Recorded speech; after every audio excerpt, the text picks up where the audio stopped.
You. California dreaming about you.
You're just a little chicken. Chip, chip, chip, chip, chip, chip, chip.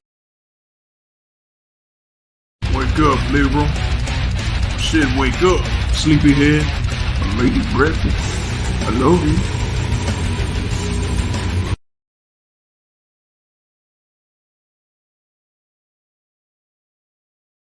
Okay, good see you. How's it going? Yes, I've just been trying to. I forgot I don't know the account to me or the one I'm streaming on now on YouTube, so I can't pin the link or anything. I'm just gonna have to keep putting it in the side chat. How's it going, Erica? Good to see you. Thanks for watching. Join if you can. Oh, Erica, did I see or hear you on the news unit stream? It sounded really like you, but I was only watching for a couple of minutes. It sounded like you were out on the tiles with Dave. If that's not too weird. That doesn't sound too weird. It sounded like you were all in a pub or something. I could hear your voice. Oh, what sounded like your voice, but I didn't watch enough of it to, because I was in a different stream myself. Yeah, you went out with Dave. Oh, that's brilliant. Join and tell me about that if you can. I don't know how that happened, but that sounds brilliant.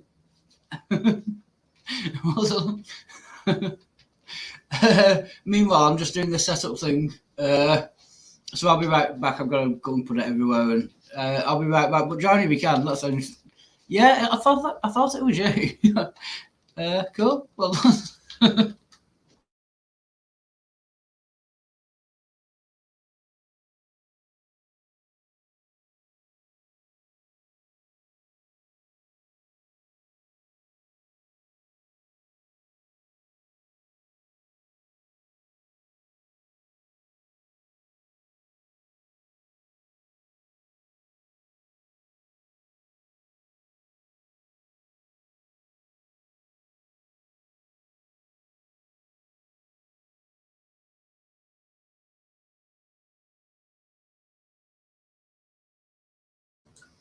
Cool. I think that's it.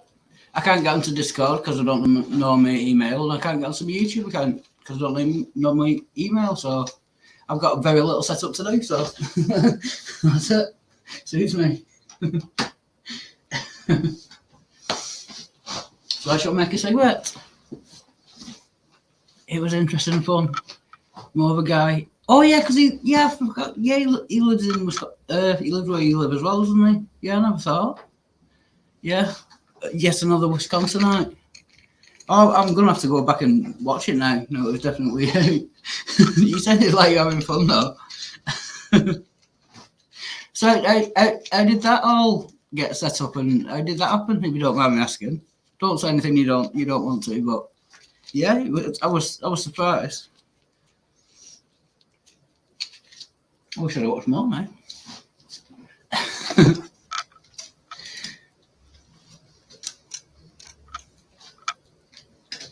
Your love is like bad medicine. Bad medicine's what I need.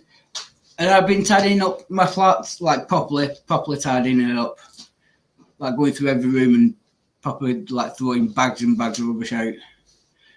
Because Beth was over again Friday. And she's coming over again tomorrow.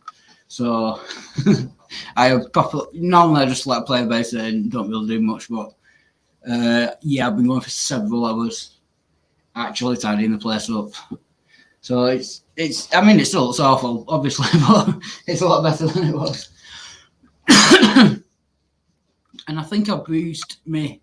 I'm having chest pains. It's nothing bad like that, but I think I must have fell over and kind of bruised it, or I walked into a door or something. Felt like a pain there whenever I cough or like breathe or something. It's really painful. I'm hoping it's that, not starts with heart trouble. You shut up, liberal. How's it going, Joe?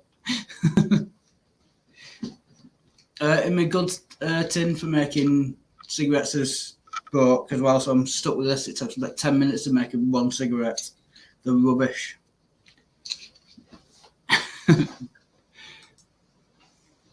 His friend stopped by a pub and streamed from there, so we just watched it.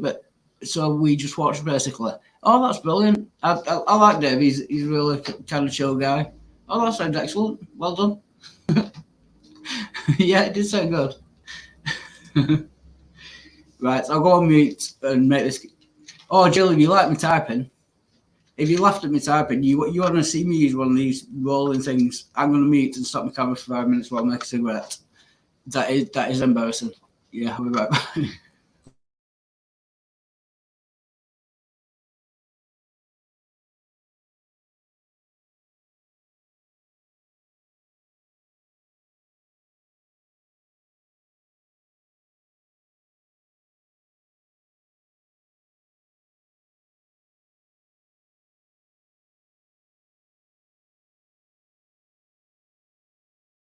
Step by step, heart to heart, left, right. Oh yeah, I forgot to ask you, Jill, as well. Would that be a religious liberal, or are you talking political liberal like you always talk? You just got lucky that there happened to be such a thing as religious liberals. You were talking completely out of your ass, by the way, Joe. Yeah, you just got lucky that there happened to be a definition of religious liberal. You were talking absolute. Can't even remember what it was about you, but you were talking absolute shite.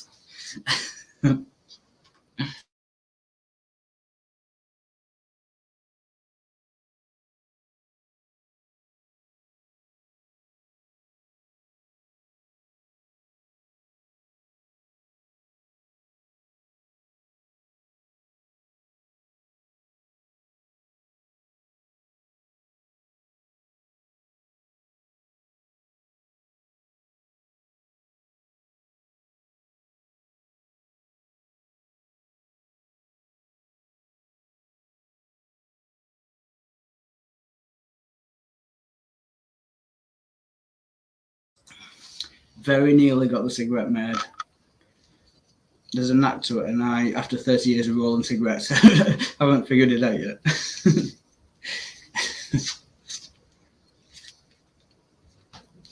Won't you come out and play with me, step by step, heart to heart, and I can't find my rolling paper. Like toy soldiers. I've got a song in my head you might have been able to tell.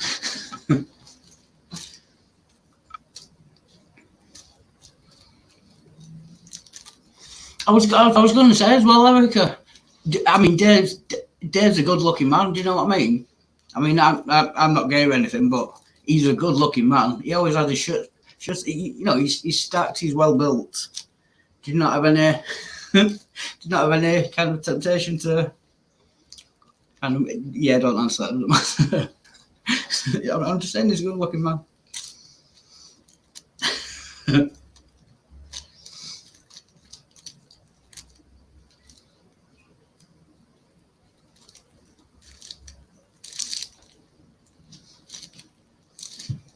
Jill, I'm sure. I'm sure. Well, you're well aware of how good-looking man he is. You know what I mean? I'm sure Jill's constantly paying, if anything, way too much attention. So that's fine. Welcome, PJ. Good to see you. How's it going? Hey man, pretty good. How you doing? Yeah, not too bad. Cool. I was just discussing with Erica Angel actually, because as you know, he likes the handsome males, specimen. Oh yeah, okay. The comments. Hey Erica, morning Erica. Yo Jill. Yeah. Do you know Dave the news unit? I don't know him personally, but I've seen him around. Yeah. Yeah. Oh, this is going to be fun. Well done, Eric. Oh, Morning. Good morning, PJ. Morning. hello. No, Dave and I'm just looking for fellowship and friends. Yeah, I'm for a relationship. I was trying to slightly, just wind you up a bit. Be sassy. I've seen him with his shirt off. He's built. Yeah, yeah. It's always an option. That's all I'm saying. No, he's got a good figure. I mean, for his age, he's very healthy. Yeah. So how did it go? It was fun. It was interesting. It was like I was right there in the pub with him. His friend, who was in Colorado, stopped at the pub. Nice. It's interesting watching people, especially the drunker they get. Yeah. Especially if you already know them, like on YouTube and that, when they're not drunk. It right. can be quite, I know what you mean. So it was more of a man's hangout. Yeah. But there were more men in that bar than there were women. It's normally the case, unfortunately. Yeah, no, I find that there's a lot more men. Yeah, it's a shame, really. I'd prefer it the other way around. If I had an option. I'm sure they would too. Yeah. Be a lot less barroom brawls and chairs getting thrown across the room as well. It was like 98% men, 2% women. Mm. And out of all the men, there was only one that I saw that was attractive. All right. If you live near me, what one in the night is good, actually. That's a good ratio. You want to see some of the women who... yeah, one of the night's good. I see tracks in my backyard that the muskrat is back. Oh. So now I got to put cat pee out to get rid of it. How fun. Happy, joy. Well, that's people know I'm just fat. He has actually muscle and stuff. No, I'm just fat. Well, no, it's used cat litter, and that'll chase the muskrat away. No, I haven't seen it in a while. I was just reading my PP's comment. Yeah. He said he have childbearing hips, Erica, like wild arts. I'm saying Dave is actually muscly, I'm just fat. Yes, I have 3 children and 2 grandchildren. Nice.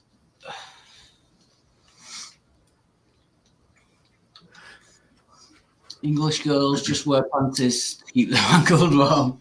Nice. Well, PP, you want to introduce me to some of these women, you know? I could never find well, unless Nowadays they're everywhere, man. Yeah. Women are getting more like the term I would use would be sluttier, but sleazy. Sleazy. Yeah, I guess sleazy, slutty, yeah. Whorish. You know, like the things that were pointed as a man for being wrong, and say, why is it men get to do this? Then the women say it's not right, you know, because we don't. But yet, if they're given the opportunity, train. But then it's the same the other way around. Then, because if women were complaining at men when they were acting like that, then men can't turn around and complain at women. Well, the thing is, if women are complaining that men should not act like that, then why are women acting like that? It wasn't. Why are they dressing like that? Men, they didn't want men to act like that. They wanted to act like that, and they felt that they would be put down or considered a slut or whore if they did. And now that the gates are open, you see women out there talking about how many men they have, how they dog men, how they use men, and men have to have a certain type, a certain look, a certain personality, a certain amount of money. But yet a guy can't say, I want a bitch with, a nice big titties, a fat ass, a big bank account. If they say something like that, then it's like, oh, you're, it's discrimination. Right. To be fair though, men have been saying that for hundreds of years when the women are there. Here you go, Wildheart. I Here think you both go. sexes has been saying it for hundreds of years. It's just that that men were able to be upfront about it. Hey, Halsey, Spacey. Thank you.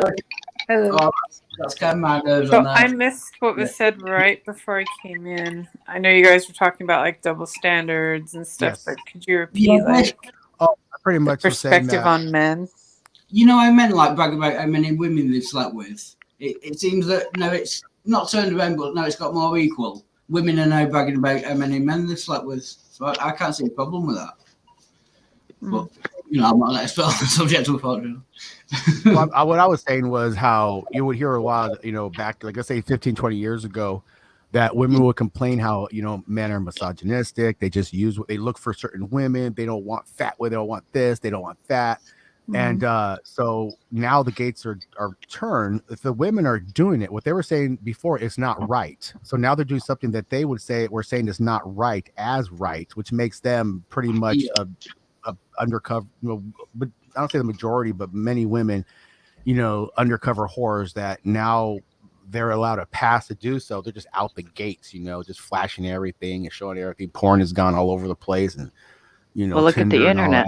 Yeah, Tinder and all those apps, they just hook up. I would say that makes both sides hypocrites.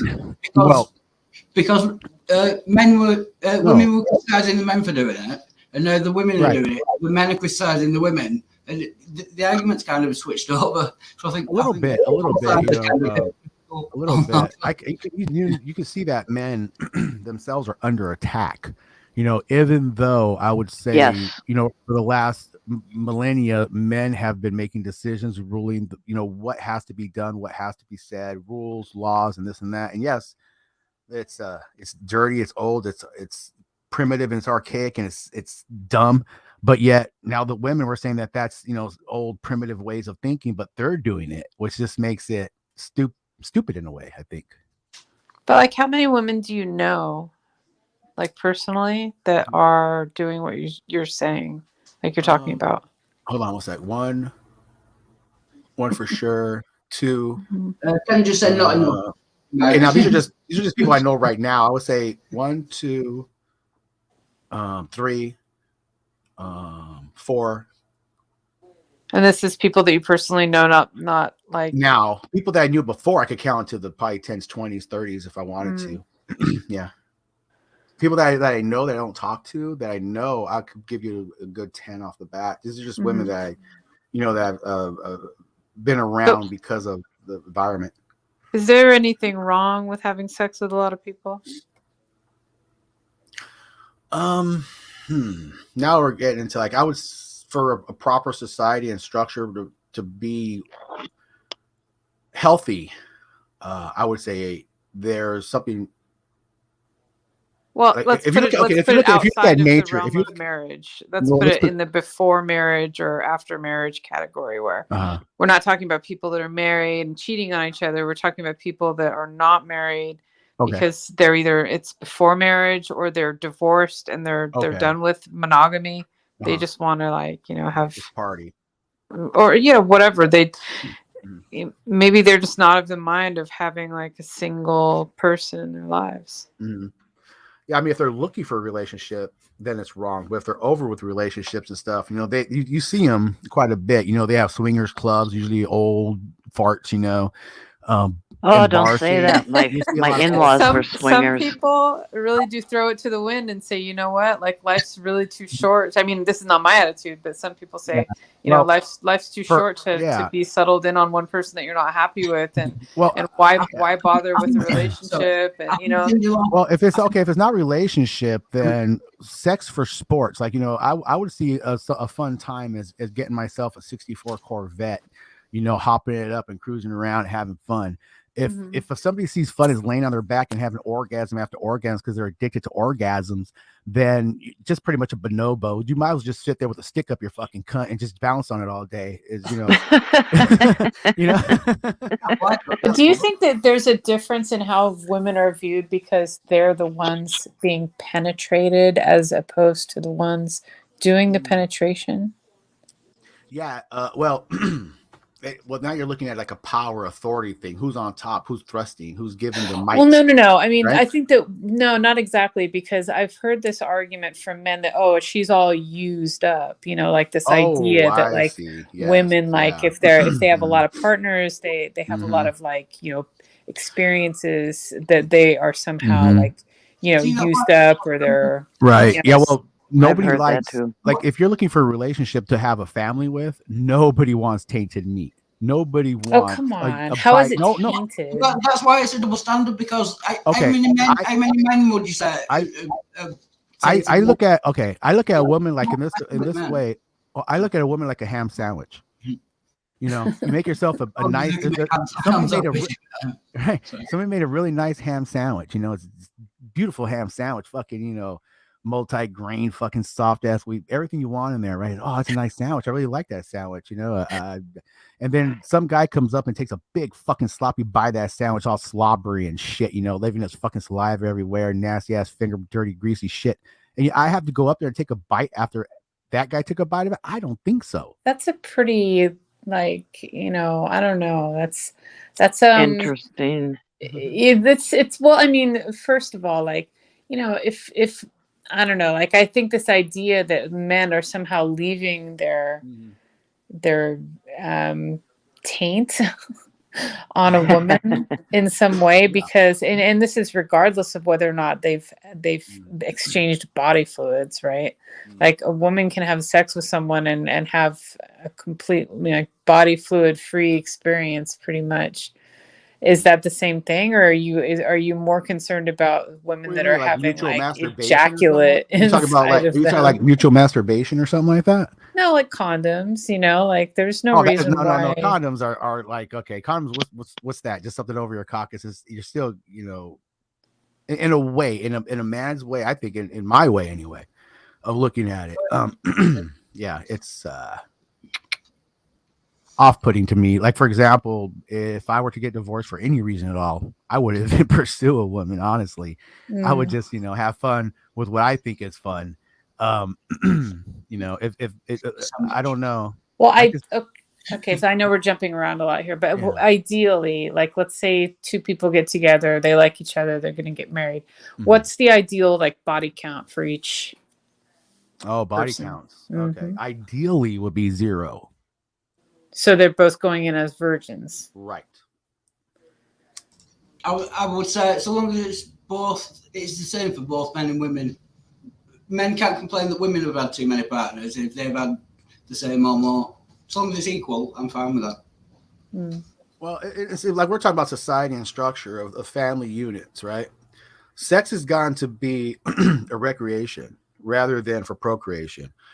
It's gone from being a family to just broken families, fucking around, people cheating on each other. It's a mess. And when sex became intimate between two people to start a family and became just fun and just became fun in games, and let's do this and let's do that, multiple partners and this and that. You're looking at bonobos. You get a separate offset from a bonobo chimpanzee to something like, let's say, an orangutan that can mimic human beings. They don't, they're not aggressive. They're very docile, things like that. And it is monkey see, monkey do. So what's out there and what people are doing, they're doing because they see it. And where do they see it from? They see it from their parents, TV, television, all the incest, all the cheating, the soap operas back in the 70s. Oh, it's okay to cheat on your husband. He's at work if you go fuck a millionaire. And how many times have you seen this shit come across? Because once it's labeled okay or seen as decent among millions on television or whatever nowadays, it's a pass. It's an okay to do so. And then boom, it's all over. And can I just now we're a big mess because we listen to the Jews in their media. Oh my goodness! I said it again. You brought that out to the perfect time. Can you read Jill's comment? This is why God says virgins should get married. yeah, God is also for incest. So, you know, he always was at one time. You know, you got unchanging God that never changes. Okay. No, he's not. I'm gonna jump in. I'm gonna jump in and say, have a good day, because I'm going back to bed. I'm tired. Good night. Bye. Bye. Cheers, Erica. Thanks.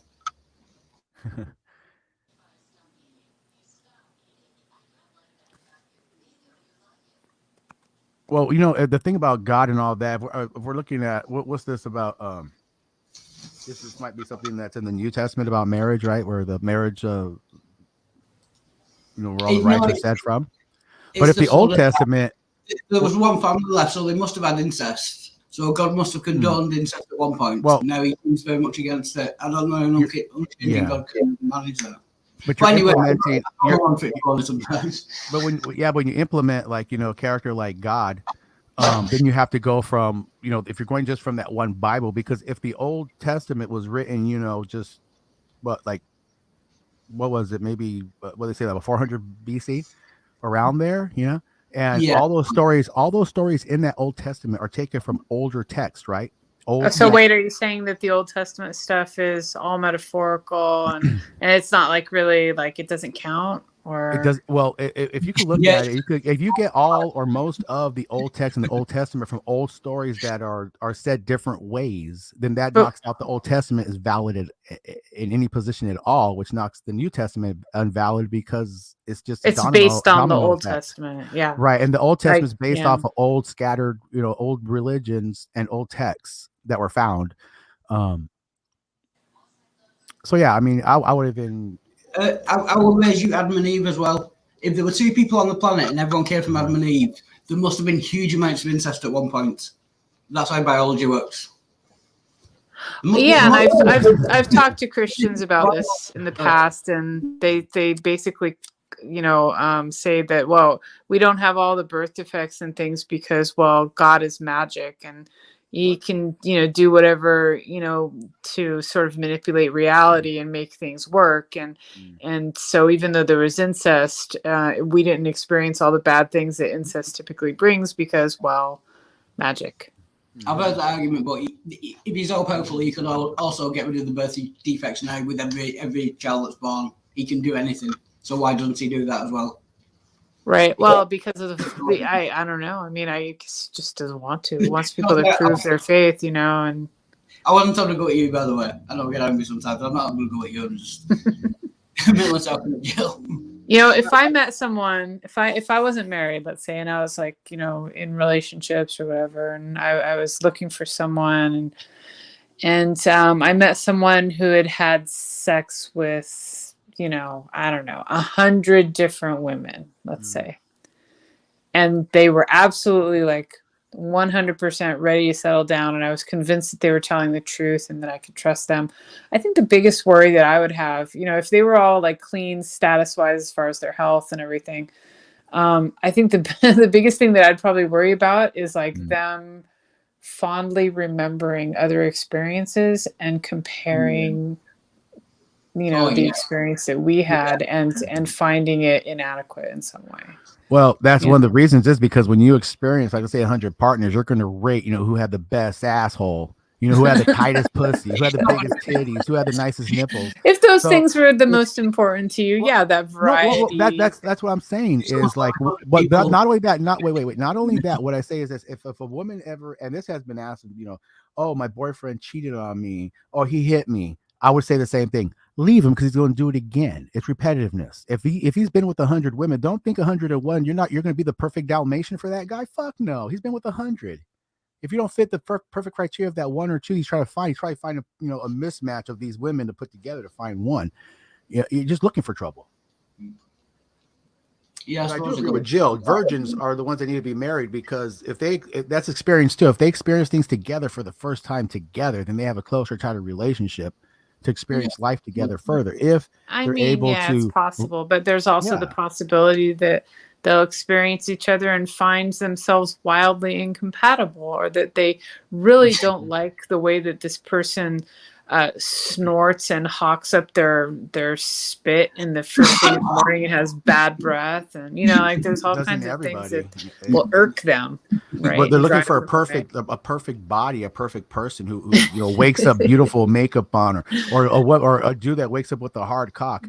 I mean, come on, it's we have to see what reality really is, and if we want I don't know, a jungle and we want madness and we like this idea of a warlike mentality and slapping and fighting and pissing on each other, sure, go ahead, fuck all you want. They'll make more. Well, are you wait until the wedding night and there was some like major? I mean, not like you guys. I'm just saying generally out there. It might be a good idea, but it would just be awful, wouldn't it? And then you have to spend the rest of if you're religious, you have to spend the rest of your life with someone you're not. I personally think that all marriages should go through a 1-year trial period. Because a lot of them would be like, no, sorry, I don't want to continue. Well, that's what dating used to be. It used to be like a long procedure. You date, you engage. The engagement lasts for about a year. That's when you're staying together and figuring out each other. And if the engagement doesn't work, then go from there. But once you commit to marriage, you better have a goddamn good fucking foundation laid out before you put that ring on anybody's finger, whether it be you should have that figured out by then. But people go on 1-2 dates, and next they're sucking cock in the back seat on the second date. That happens all the damn time. And then, boom, there it is, already out the gate. There's no commitment for it. There's nothing there. It's just fun and games. It's the pleasure of the orgasm. Let's do this, do that. And then you really get all over the place, and you lose what it's really there for. To be used. I mean, if that's the way people want to be, it's not going to work right. I don't see it, and that's why I always say there's this world here. If I had a button right here to launch all the nukes simultaneously at once, that motherfucker would have been pushed right now. But why? Because this world is a piece of shit. Everything in right, it but why would you wish death on everybody else if you so there be if no you more feel shit? that bad about it? Why not just kill one person yourself and be rid of your own? I wouldn't let the party continue. I would be the one to say lights out, turn the radio off, everybody go home. This is my house. Good night. Click. Oh, that's pretty fucked up. That's what I'm lives. Yeah. Yeah, last one to get nuked, please say no. I'm a jerk. Don't let the dog hit you in the ass on the way. I'm kind of a jerk like that. I know I'm an asshole when it comes to shit like that. I mean, I'm sure you'd be pretty upset if somebody else made that decision because they had some, reason that was important to them, but really wasn't that important to you. And you're like, okay, I have to die because of your upset. And, just because you decide that's pretty fucked up. I don't see it that way. So you'd be okay if somebody else decided that it was time for you to die? Oh, they would do it if as long as it includes everybody else. Sure, I'm right there. As long as everybody else is included in there. How could you be sure? Your family in that. You wouldn't mind them dying as well. As long as everybody goes out. As long as even the person pushing the button goes. Yeah. You have a school shooter mentality. I've had guns in my backpack. I carry knives to school. That's why school shooters don't just commit suicide because they want to take out other people as well, in the process, Right. Exactly. Except my thing is a whole world mentality. I'm not going to go out there and shoot, just start shooting at anybody that, and then get myself shot or shoot myself. And, I took out, no, it's either the whole thing or nothing. Yeah. You're God. It's all or nothing for me. You commit global genocide.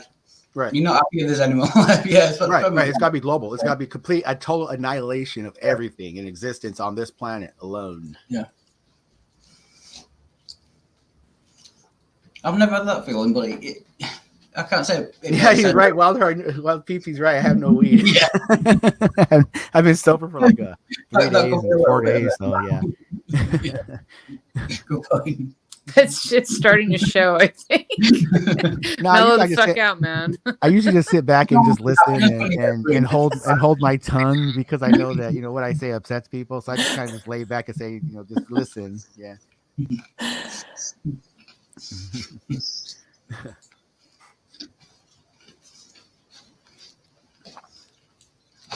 But that's that's just me. People are different. Some people want to fuck everybody. I want to fuck everybody too, but in a different way. Yeah, you want to fuck them up rather than fuck them up. give them a second or two, where they're following to let them peruse their past experiences and see all this shit and reasons why this hellfire is raining down upon them, and lifting them up and dropping them back down to hell. I used to have a reoccurring dream when I was a child, a very, very young child. I was always floating away and I couldn't stop myself. It freaked me out. I was floating away. I could see the ground leave me and I could just float away forever. And it used to scare me as a kid. But now, not now, but, recently or in the past many years, it's a good feeling. And I can't wait for it. I'm going to say I'm exactly the same. If I live forever, no matter where I am, that would be hell. Even if I ended up in heaven, just the thought of me living forever with my brain. I want to die. I want to be annihilated. I want to not live. Not right away, but at some point. No matter what happens in the afterlife, if I live forever, that would kind of be nightmarish, and it would be hell. Well, the afterlife is like, okay, if you talk about the afterlife now, it's what type of afterlife you're looking at. It's what it wouldn't matter. If I have my brain, it's going to be hell. I don't care where I am, what I'm doing. I don't want to live forever. I don't want to learn how to fly. Hi. Well, that's the reason why like annihilation will be good. The ones that aren't going to live forever won't be there. That's what I'm hoping for. Yeah. And if one side's right or the other side's right, it doesn't matter really, because hell, lights out. Yeah.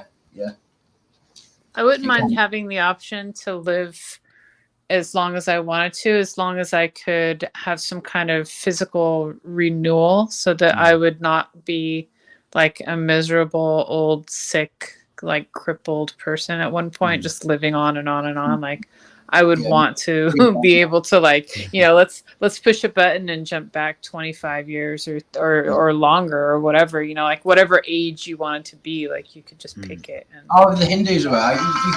Sorry. Yeah, like we'll say, if the Hindus are right, then you're doing that right now.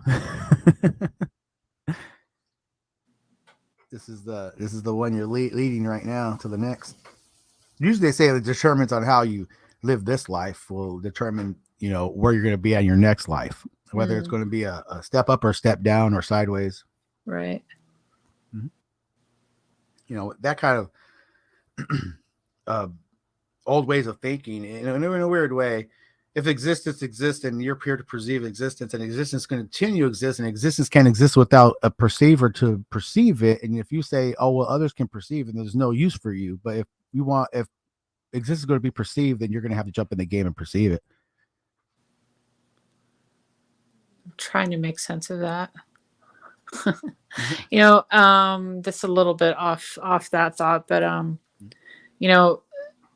some people think that a good life is like, one that's lived in a moral way, so that you're making these good moral decisions and you're not hurting anyone, or you're actively being like kind or good or whatever.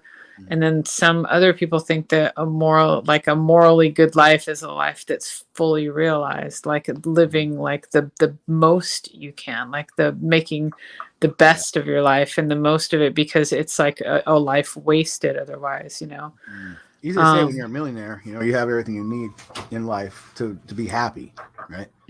Right. And people are idiots when they say money can't buy happiness, because that's just utter complete bullshit. I mean, if it doesn't buy happiness, you can fucking rent it for the day, It can buy relief from suffering, which allows for happiness. Because when you're actively suffering, happiness is really hard to come by sometimes, like whether it be from some illness, or because you're overloaded with bills, or because you're living in some other, kind of poverty or whatever. Yeah, poverty is it's a horrible factor, but it's there. Poverty is the original gateway drug, and so is trauma. Can I just respond to Dwayne? He says, if you had wild steak, it would be hell. I'm just saying it could be a way, Dwayne, you know what I mean? Say what? What was that? No, Dwayne, but he says, if you had wild steak, my penis, it would be hell. I'm saying you could have my penis if you wanted. Put it up on the auction block. You'd have to pay a bit, but so I wanted to make that joke. So what is the average body count, do you think? For what? For people that have like let's say by the time you're 35 years old, how many people have you slept with? I would say if you reach strike 3, you're out of the game. If you can't find a relationship out of 3, then you should just hang up your fucking drawers and. Some people have had sex with 3 people before they even get out of high school. Yeah, I was a late bloomer. I first started. I was a typical 40-year-old virgin. Yeah, I didn't have sex till I was 40. So, but I'm not a good example. I think I was like 17 and a half or 18, but that's only because I've you know, I scope women out and I pick and choose. You know, I go off personality. Yeah, you know, some dudes go off tits and ass. I go off communication, personality, and what type of person that this person is, and how they are, their attitude, things like that. And if it fits it, then it fits it. If it, you know, I think I'd knock down maybe 1, 2, 3, 4, 5, 6, 7, 8, 9, 10 for sure, and possibly a couple other bitches that were around that I could have fucked that night or the next day if I wanted to, just because I know, you know, where I'm at and how I meet them. And did I fuck them? No. Did I talk to them? Yes. Did I realize what I wanted? Sure. Did I go for the tits and ass? No. Did they have tits? Oh yeah, lots of but no, because I have standards. I'm sorry, I have standards. I've only gone off of looks. You're a whore, PJ. You're a whore. Yeah, I kept myself clean and virgin like. You're a whore. Yeah, but were you clean and virgin like because you were thinking you were wanting to keep yourself clean and virgin like, or was it just by default? No, it was by choice. How it ended up. Yeah, it was all by choice. It wasn't mine. Every time you didn't get laid, you're like, I'm still clean and virgin like. I'm a good person. I am a good person. Damn it. No, I'm just kidding. I don't want to joke about that. No, it's actually very true, so I can't really argue with it. No, we all justify, you know, the things that we do and try to make sense out of them and make them better in our minds. That they might, you know, they might be a little worse than we think, but we try to make them better just to calm ourselves. But I don't know. I've only gone off of looks with a partner one time. Yeah.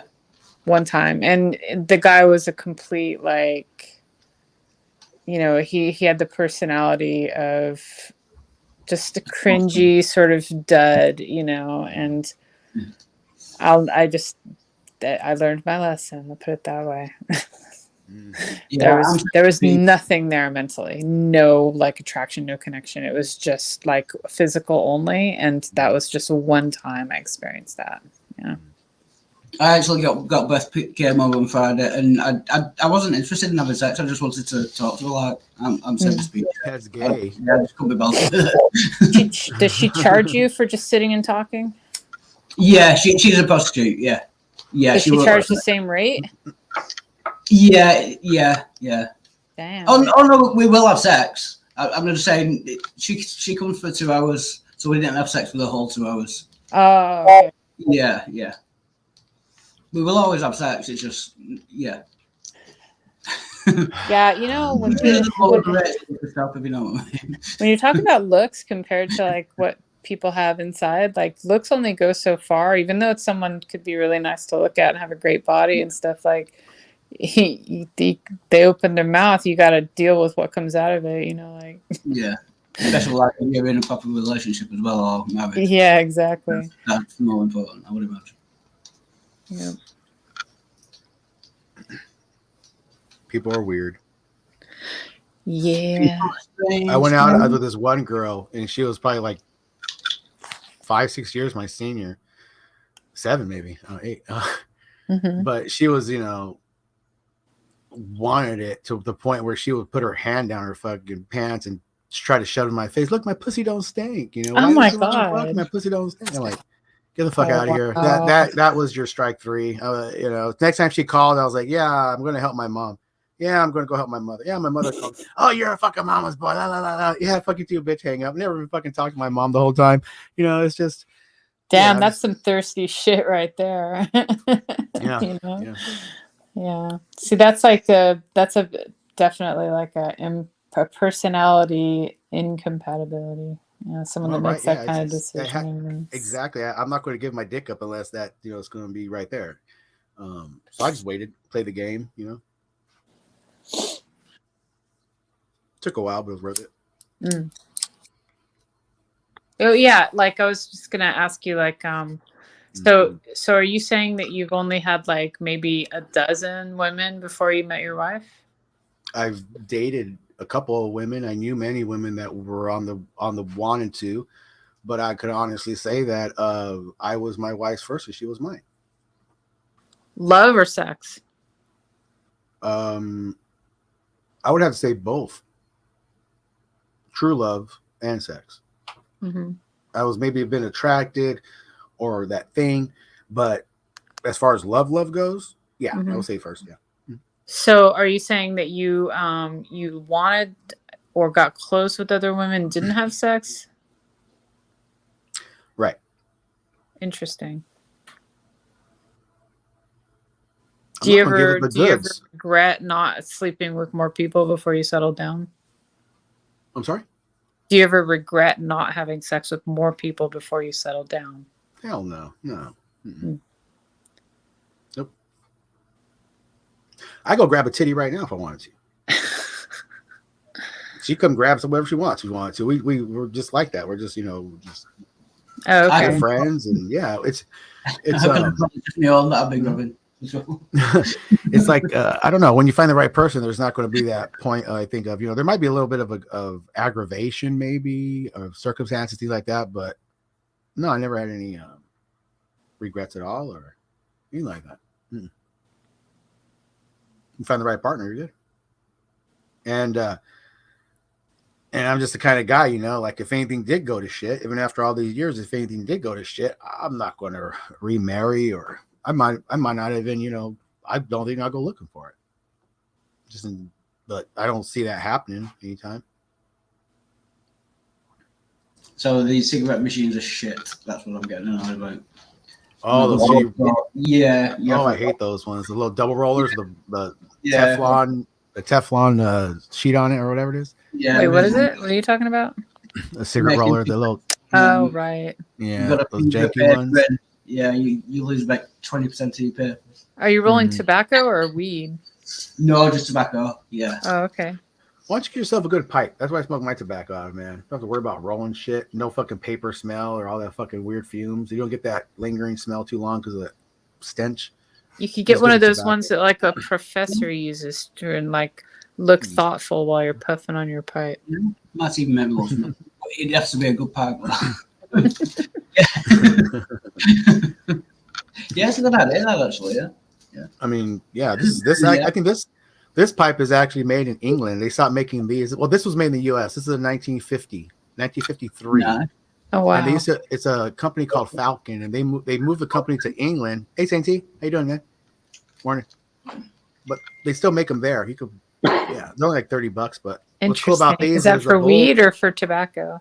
Tobacco. But I shortened the bowl down, so it's not so tall, so it doesn't burn the weed so you don't fast. have to put as much in there, yeah. Right, and it doesn't burn out like a tower wood. If it's a tall pipe stack, it kind of keeps lingering and burning itself. You want to save the weed, so you want a short bowl, But these are pretty cool because you can interchange the pieces of the tops. Oh, that's nice. It's a little dirty in there right now from the tar, but you can clean them out. If they're easier to clean out, you can put little filters in there and all that. So, in case you don't know this trick, like just rubbing alcohol and salt cleans pipes really well. Yeah. You know that trick, though.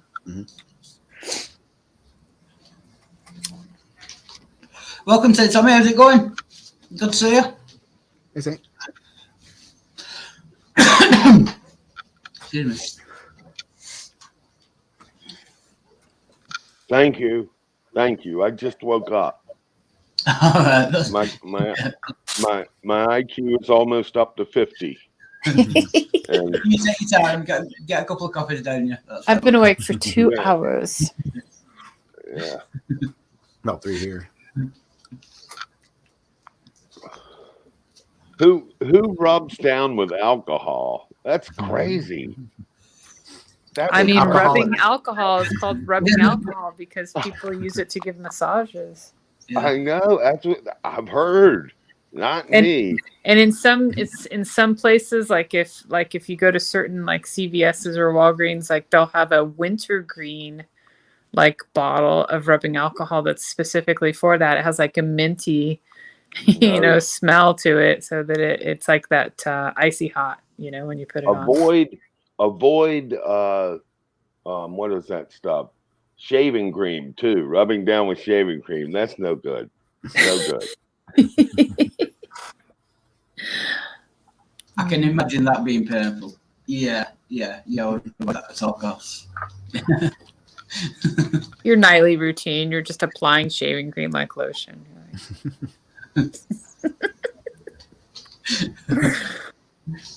Rub out some NyQuil. Yeah. Gotta do something. Guzzling a whole bottle of it. Yeah. You better go sleep afterwards. Either something went really wrong or something went really right. Something like that's happening.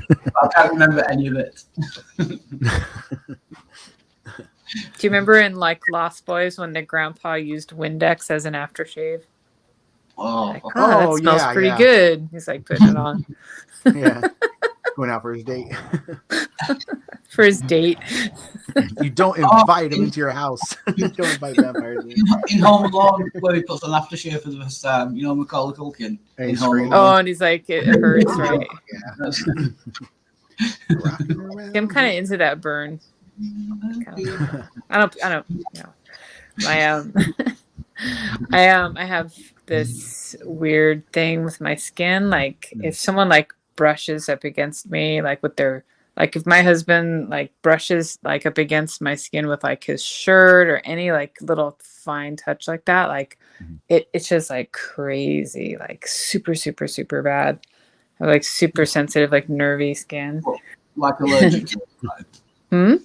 Like allergic to it. Like almost, yeah. And like, so I have there's these brushes that you could buy at Home Depot that are like for like, I don't know, scrubbing tile or something, right?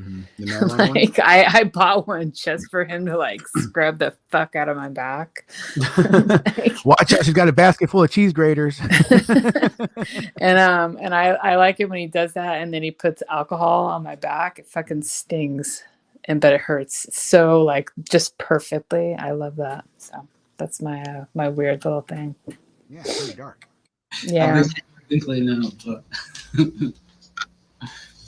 My mum bought me all the things to clean up my flat, so I've got all that bleach. Say what? Clean up the what? Clean up my flat. Oh yeah. I forget that flat, the whole flat thing. Yeah, apartment. Yeah. So how are you gonna start your process, and how bad is it? It's very bad. No, it's got a lot better. You should take us on a tour. I have done in the past, and people didn't appreciate it. But that was when I was drinking. So the floor was literally covered in whiskey bottles. Well, you always have the request to bring out your sex toys all the time. Your sex toys. Bring out your sex toys.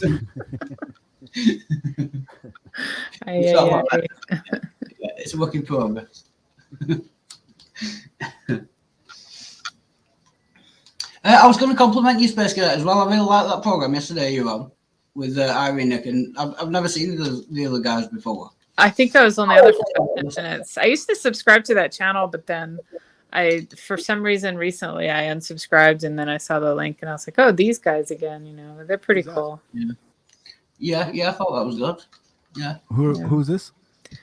Digital Gnosis. That's the one. Yeah. Oh, that guy. Okay, that English dude. Yeah.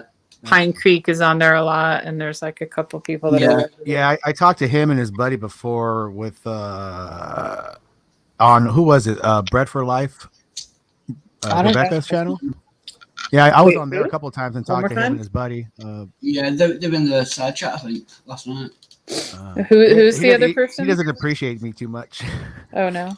Bread for Life, or Bread of Life, or something. Oh, okay. Yeah, she's cool. Side chat. Yeah, nice lady. I'll have to check it out. Purely Christian. I don't think Irene Nick did, but he's going to kill. I don't think he did very well if he saw that bit. He was outnumbered a bit. Yeah, he basically said, I assume that God exists, and I assume the Bible's true.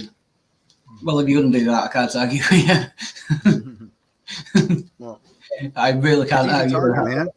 It's like a Trump joke. When you have a Christian in an atheist room, right? Is that what I'm talking about? Right? And that kind of deal. When you have a Christian in a room full of atheists, you're not going to win. It's easy target. It's just like shooting apples in a barrel. To me, it's almost pointless to shoot somebody down on their religion. I mean, I can.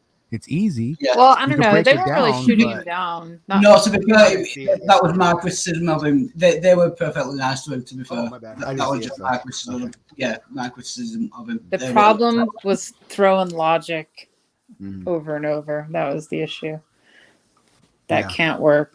Logic and magic don't really mix, especially when you live in reality. You know, like if we lived in a realm of wizards and dragons, that'd be different. Right. Yeah. But according to the Bible, we do. Dragons, unicorns, witches, giants. What are the other ones? They're all literally in the Bible as real things. Demons, blood magic. Yep. Yeah. So I think the Bible could actually pass. I think it could be defined as a fairy tale. If you count all those things, unicorns, witches, giants, magic, it is literally a fairy tale, I think.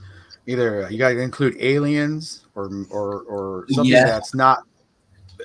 I guess even then, if you come out with aliens, that's even saying like a god because there's no aliens walking around.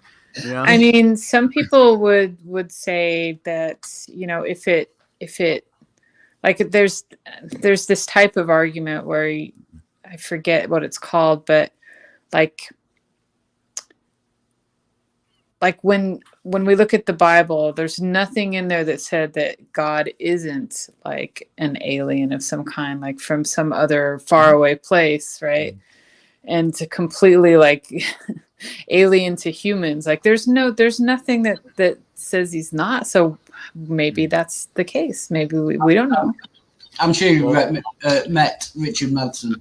So if you're looking at like, if you want to bring it to reality and the possibilities that are in our reality that are known, and the possibility of life on other planets is a possibility that is known, then it would make more sense in reality that it would be aliens that came and mix their DNA with ours and make slaves and let people in charge and yada yada yada and so on and so forth. Through some life, compounds on a whole bunch of different planets and just see what happened. Or like experiment number, whatever. Well, the weird thing is, Richard's version of Christianity is the more sensible one. As far out and as many people ridicule him, his actually makes the more sense when you think about it. Oh yeah, it's not supernatural. It's just aliens coming and doing it all. Yeah, it's a step up from Scientology, because Scientology still implements souls and things that attach to yours as spirits. Yeah. So it's a step up from Scientology. Scientology made a little more sense than Christianity if you look at reality, how it goes, and then you just knock out the magic completely, or the mysticism out of it, and you go. I mean, Scientology is pretty crazy though. They made up their entire own creation story and everything. Yeah, with the monsters and volcanoes and all that. Well, what it was is there's a galactic war going on, and it was Xenu was one of the pretty much the head honcho commander. So he gathered up all his enemies and took them here to Earth, tied them around volcanoes, and then dropped bombs into the volcanoes, destroying them, releasing all their thetans, which are their themselves as a thetan, as a soul that attached to primitive man and gave man their concepts, ideas of the unknown that is known in that outside space. So that's where we get all our hate, anger. That's why people are so different. That's why they show people are different, because they come from different planets.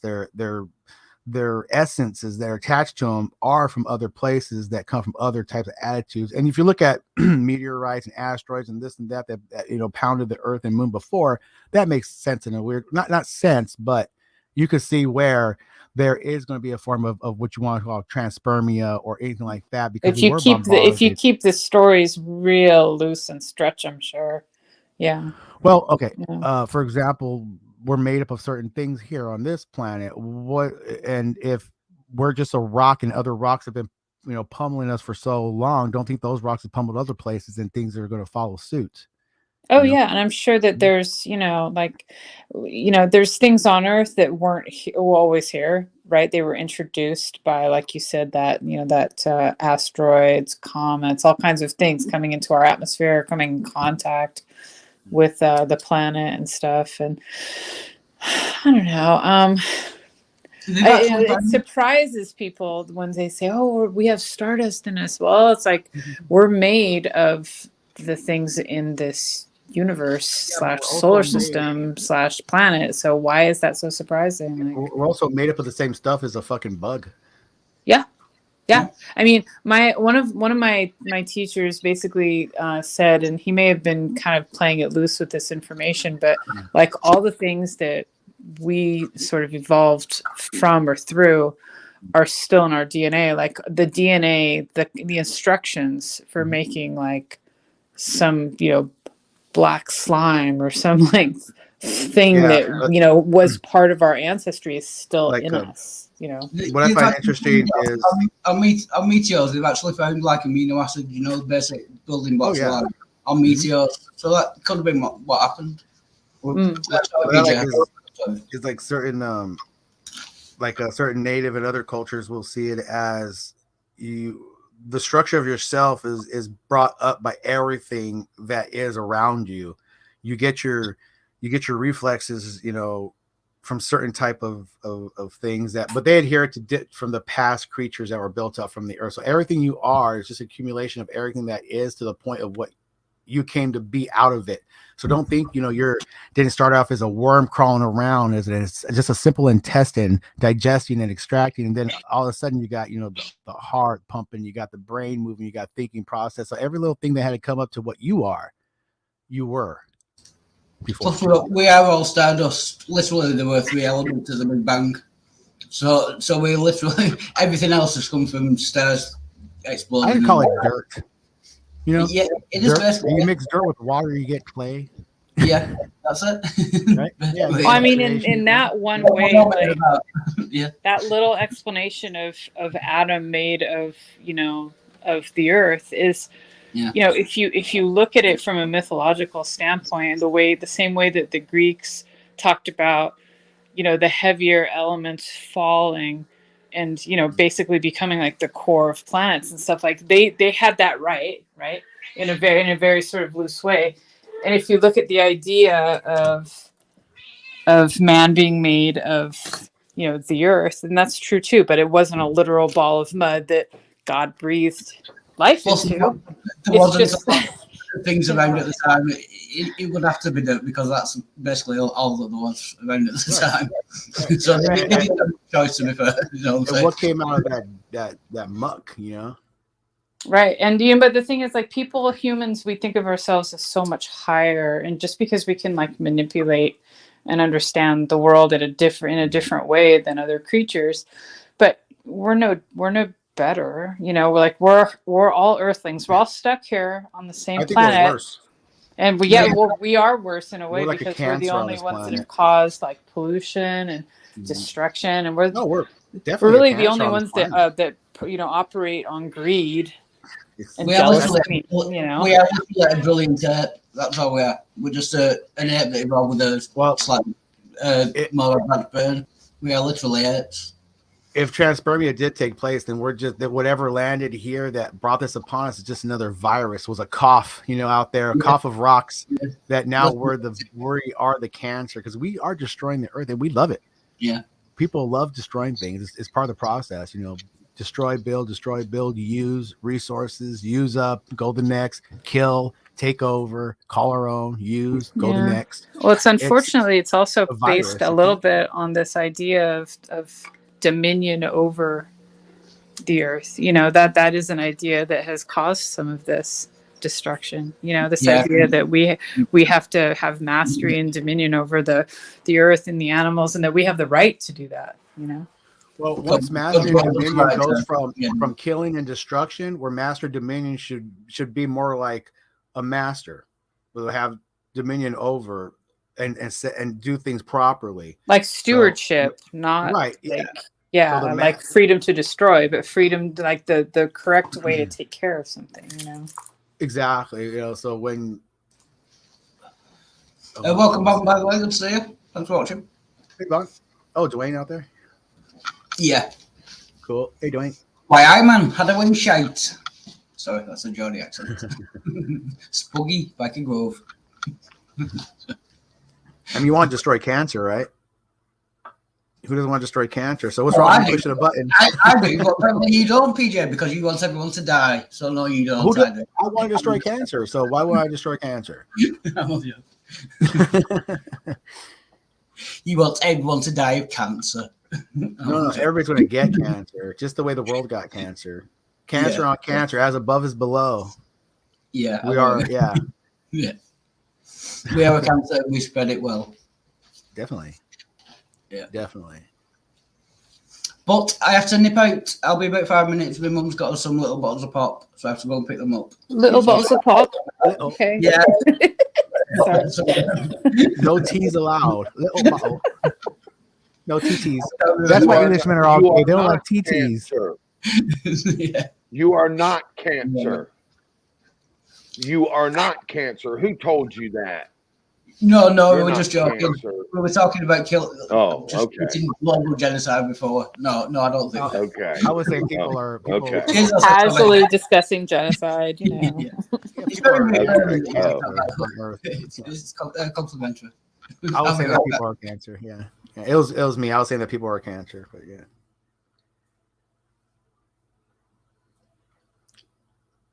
I mean, sure, there's a couple out there that go save dogs, you know, take in strays or try to do what they can and cry, you know, when they see a little African baby starving. But yeah, well, there's no doubt that there are definitely many good people in the world that look upon things with empathy and yeah, they do want to like do things that help and they want to relieve suffering, and I think that's good. You know, I think that's a good thing. Amen. Nice try, but I'm still sending my angels to destroy the city. I don't. Plastic Jesus, I don't contest cancerous knowledge claims unless they're posed as a confession. Mm-hmm. You know, unless they're posed as a confession. If, for instance, if I hear somebody like you or Wildheart or Space Cadet say, "I am cancer," then I will contest it with my gracious vision. But if a rascal such as you or me or Wildheart or Space Cadet goes around calling other people cancer, well, that's none of my business. Your cancer calls are your own, and you're minding them. And you know, even though I might not want to see you call it or hear you calling other people cancer, there's not a damn thing I can do about it. Yeah, so, I'm just generalizing it. The whole world as a whole, I guess. That's getting pretty close, with the exception of you, I trust. Oh, no. What? You're not cancer, V. Stop. I would be cancer if I got rid of the cancer and kept myself. That's cancerous. So I'm an equal opportunity network. you cancered one time, and now your whole identity is cancer. Come on, Victor. No, I just see the world as cancer. That's all. I just see, you know, it's a horrible place. Well, I thought it was a wonderful world. Silly me. It definitely can be terrible, but you know, like I think that humans create a lot of terrible circumstances. No, it can't be good, but it is terrible. It can be good, but it is terrible. Yes. So tell me, when you go into an uninhabited place where nature is just, you know, that's just, there are no humans necessarily, and you're looking around. I mean, when you look there, sure, there's predators killing other animals. Mm-hmm. There's animals eating different things to survive. But can you really look at that and say that it's terrible, just inherently terrible? Sure. Once pain is involved, sure. Once anxiety and trauma and pain are involved, implicated in it, sure, yeah. I can see nature, how it has to go. Nature eats, you know, there's always a bigger fish, you know, there's always right. That's what it is. It's just consuming, shitting, breeding, consuming, shitting, breeding. And you're going to consume anything you can, including your enemies. And, well, and that's like kind of like when you think about it, when you look at the whole life cycle of all of the things that are out there. It's kind of like just a large recycling center. Yeah, pretty much. Some things getting fed, some things dying because of it, everything getting transformed at the same time, basically. Rebirth, death, rebirth, death. Yep. Pleasure, pain, pain, pleasure, pain. And the drive to survive just because there's no reason, but it's built into you to survive, to survive. It's very circular, And there might be reasons for survival. There's organisms out there, like when they study like single cell organisms, they'll see it and then they look perfectly fine. That all of a sudden they just break apart and die. God, with nothing, no difference between what they can see visually or internally from the others. They just go away. So I think the will to live or reason to live might be a part of how long you live or your existence itself.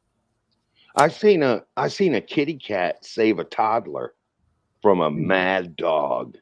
That was really cool. Is that one in the driveway? Yeah, the one in the driveway. Yeah, that got kind of badass attack cat. There's a few out there where the cats are, like there was this one where this woman had been being physically like mean and abusive to a small child, and the cat basically attacked her and like stood guard, didn't let her get close, and the woman, I think she got hurt. Like the cat like fully attacked her. Nanny cat, hell yeah, nanny cat. Yeah, that's what they say. The animals, especially, I think dogs are on a higher level of it, but they could sense evils. They could sense certain types, and there's dogs that are wicked in certain ways. You see them with their master. You see a mean dude with a mean ass dog.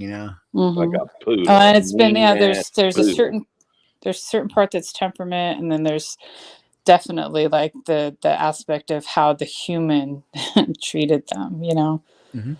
I didn't know actually, like until just a couple of days ago, that there were some dogs that really are not suitable to be pets because they're just too reactive and too naturally aggressive and problems. Like you have to be really, really aggressive to tame their aggression. Otherwise that's the direction they go. That's the rails that they're set on, like biologically. And those dogs should be put down, right? They exist naturally, right? I think they exist naturally unless we bred them. I'm not sure. I was under the impression that all dogs came from wolves, and I don't think all dogs were a result of human intervention. It's just that fine-tuning process of some breeds were. Oh, they've done a weird thing where they started domesticating foxes for pets. You know about that? I've seen a lot of videos with people. And have you seen like as more docile they gotten in breeding, they actually change colors and they change types? Have you noticed that part? You seen that one? I haven't they turn seen black that. and white rather than red and white. They turn to a blackish color or brownish. Wow, blackish color interesting.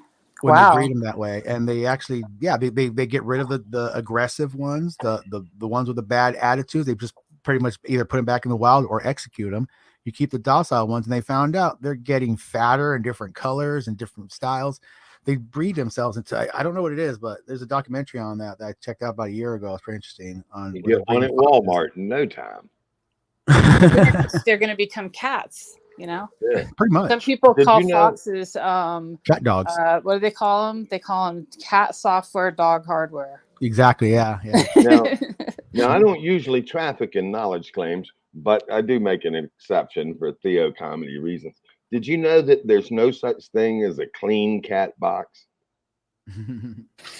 I mean, no such thing. Maybe it depends. Like, because sure, there's no such thing as a clean cat box, but it doesn't have to be like dirty. You can keep it as clean as possible, and sometimes that's pretty clean, depending on what you use for litter and all that. Polish it night and day. Yeah.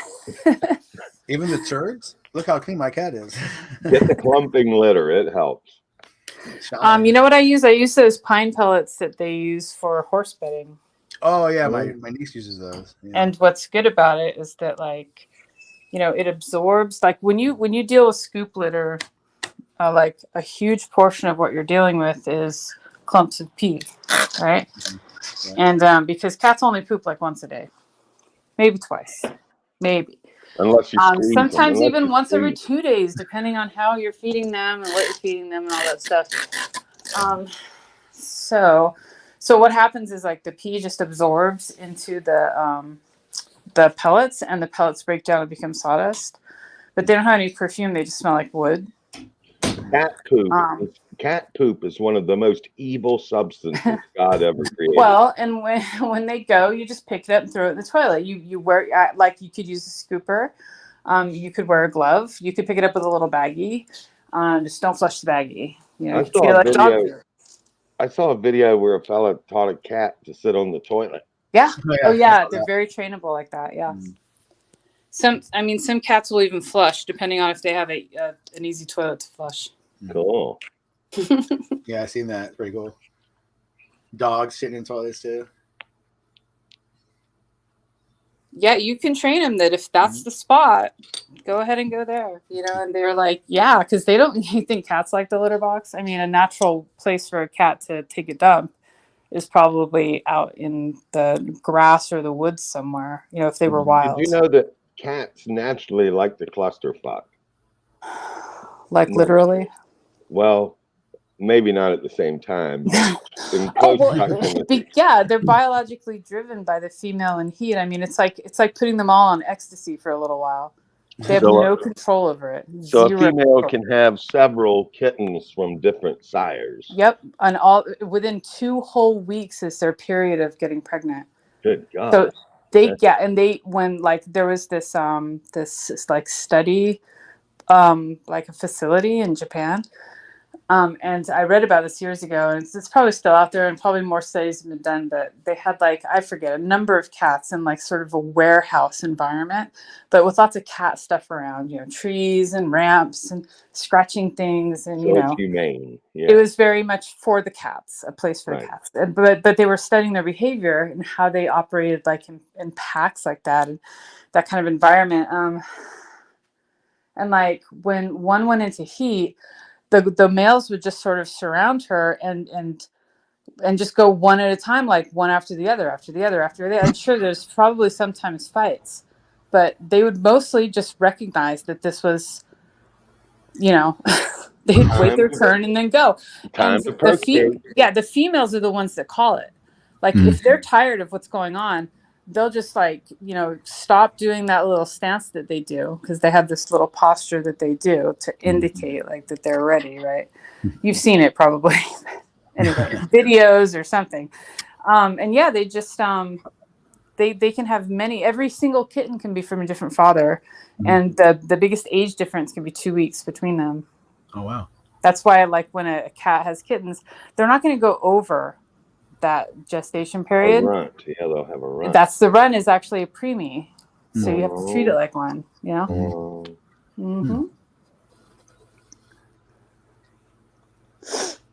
I mean, sure, a cat can be smaller just because, but a runt is a more likely explanation.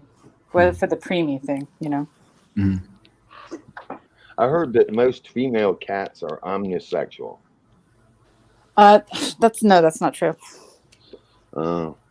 I mean, omnisexual, they're not really sexual. They go into a chemical state where they literally cannot control themselves, and they prompt mating, and they mate when it's done. Like what triggers them being done is actually getting penetrated. That almost sounds human. Well, but the difference is they don't do it just, well, I feel like having sex tonight. They are induced. You know, it's like chemically induced with hormones. Otherwise, they don't have sex at all. Like they're 0 or 1. You know what I mean? But you know what's interesting too is that females don't ovulate until they are like, you know, the barbs on the male penis of the cat. There's actual little barbs. Those barbs trigger ovulation. And so if that cat ejaculates, it's like guaranteed pregnancy. That's why there's like cats get pregnant so easy because of that. Wow. But a lot of people don't know that. They think, oh, she didn't get pregnant, or, you know, she was in Heba, she got out, but oh, she's back now and everything's fine. No, you find out a month later when you notice your cat looking different. You're like, okay, that is pregnant. And she got only nailed one time by one cat, but that guaranteed a pregnancy pretty much. She wanted a baby. Well, and what's funny is that you know how that every kitten thing can be from different fathers? They could also just be from a single father. That cat ejaculates enough sperm to probably do a whole litter for sure. That's but good it's the for frequency family. of the follow-up partners that get the variety. That's good for family values, I guess. Nice. So get back and you're talking about cat sperm. I'll enjoy this. Yeah, sorry to temporarily subscribe you to Cat Facts. You can hit subscribe now. Hey, Ronan. Hello. Hey, Ronan. Good morning. Good morning. Good morning. Yeah, I challenge you. Ask me anything about cats, and I'll I'll have the right answer without having. Ronan, do you have any bitter Christian complaints right off the bat this morning? Do you have any bitter Christian complaints? Oh no, I just respond to what I'm listening to. Oh. Yeah. So you don't have them preloaded, spring-loaded, ready to go at any moment? No, everything I do is just off the cuff. You know? Everything I do. Can you give an example of a bitter it's not a Christian hobby. complaint? It's not a hobby, on a vendetta against those humans who hold conservative perspective, or i.e. Republicans. It's not a vendetta hobby of yours. It's just something you do mindlessly. Well, yeah. Yeah. Okay. That was quite a question, Tommy. Go ahead, Space Cadet. I mean, you were No. Go ahead. I was just praising his questioning or commenting style. It was sub-genius, I'd say. Speaking about bad comments. Well, I don't want to be a target of a vendetta. Oh, wait, are you thinking that Ronan has one? Well, if the brother does, I don't want to condemn him for it. We all got our sore spots. We have our own our jihads. Our I know. I just don't want to be a target. I'm just a human being trying to do the best I can, just like Ronan, and just like you, and just like just like Wildheart. I don't want to be a target, But anyway, yeah. Hey, Ronan, were you going to target Tommy today? Well, again, I respond like if Tommy, that means no. If anyone, no, it doesn't. I figured. To me, it's about the idea, not the person. And everybody seems good idea. And you can tell when the person loses composure because they'll start cussing me or threatening me, right? And I know that instantaneously. And what's happened most often is that what I do is like a light switch for me. I'm polite, I'm courteous, like I am with you now. Can you just interrupt before you go too far? Okay. Everything you're going to say could be true, but it could also be that you are making on occasion bad arguments that they don't agree with. That might also explain some of the cussing as well. Okay, I'm not. My apologies. I'm terrible with heavy accents, so I don't really get what you said. Something about I don't know. Well, he needs subtitles. Is what he's saying. He what? No, I'm saying Christians complain about being persecuted. It could be all to do with Jesus. But it could be that they're making terrible arguments. Who said anything about persecution complex? I don't get what you're saying, all the crosstalk and the accent. My apologies. So basically, I'm understanding that I get upset because I get persecuted. Is that what you're saying? No. Are you saying? Hold on. You know what, you guys? What about a persecution complex? Does that happen? No. See, there you go. Okay, hold on, you guys. Right there proves my point. A persecution complex is subjective. You are attacking the person. I don't attack the person. I attack the idea. Again, I defend what I believe is best for everyone. It's not that because the Democrats are just as bad. They're wimps versus the bullies that the Republicans are. Okay. So you condemn everybody. I have a response for you. Oh. Go Space Cadet. Sorry. All right. So, I think that we have to think about how we talk about things in sort of layers or spheres. Hold on. Where in the very middle of that sphere is like the most like personal and irrational you could be with someone.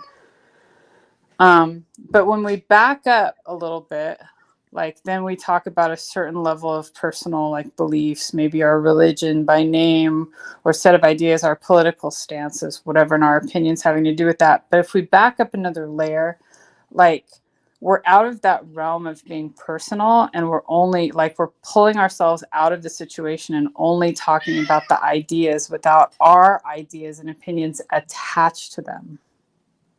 I think that's where we actually need to spend more time when we talk, not like in the attack personal mode. Like, because when you say personal, like you taking it personal stuff, like that's the problem. Like, when we debate ideas and not people, like that's the best like scenario.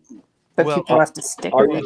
Are you saying that it's good to avoid reviling other people just to be reviled? I mean, that's the very most basic, but I'm saying still pull back from that. Just from the petty glee of it, the petty glee of reviling. There's a name for that. It's a German word, and I forget what it is. It's the it's the pleasure of someone else's misfortune or bad.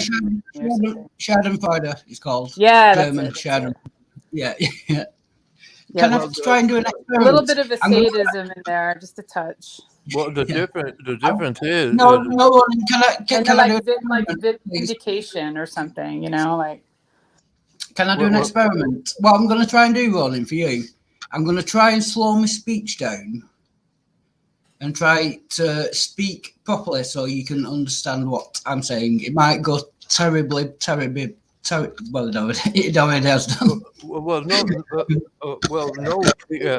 No, please. I would rather you speak like any way you speak. Yes, because the onus is on me to try to understand what someone else is saying, right? Because it's like I'm hobbling. I feel I'm hobbling someone if I ask them to change, moderate their accent. No, please just be yourself. No, I wasn't criticizing you. I have a lot of people have a problem with it, but I'm going to try and basically what I was saying. I think you were going to go into an argument that you always have good arguments and you always make sense, and a lot of the time you're right. So people get upset with you when you prove them wrong. But I'm saying it could also be the case.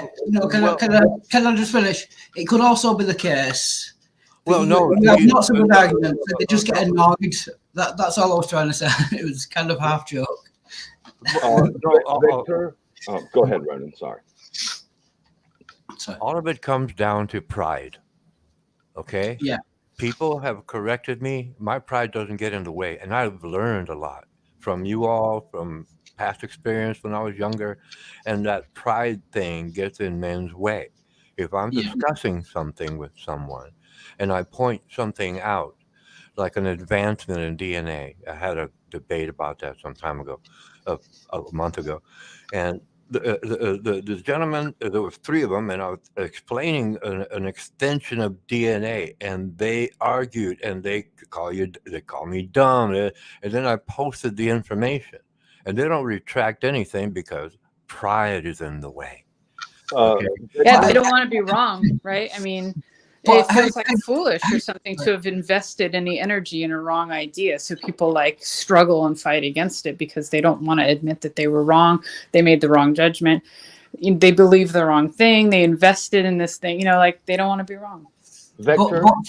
But from your point of view, Ronan, how could you tell? Maybe you were wrong in the argument. They were right. They did know more than you. You would come away from it. You will come away from it thinking that you proved them wrong. And they were I'm saying from your point of view, how would you know the difference? I'm not saying which one was the case. I'm just saying from your point of view. I'm not criticizing you. I'm just saying that might have happened. That's all I'm saying. Well, the thing is, like I said before, I respond instantaneously. Whatever that is, my mind just goes to it, and then what I say just comes out organically. Yes. Yeah, I'm not saying you guys are wrong. So if I missed it, right? In my mind, I'm thinking they're going to correct me, and I'm going to learn something. But in that instant there, because I said something, once they start cussing me or lose composure, I know what I said is accurate because they can't just be patient. No, that's what I'm disagreeing with. No, that's the bit I'm disagreeing with. Just because you say something and they get angry, that doesn't mean that you're correct. It could also mean that's just it. That's just it. Also mean that you're wrong. No. From experience, I know. Verbosity. But do you know these things going in? I know that anyone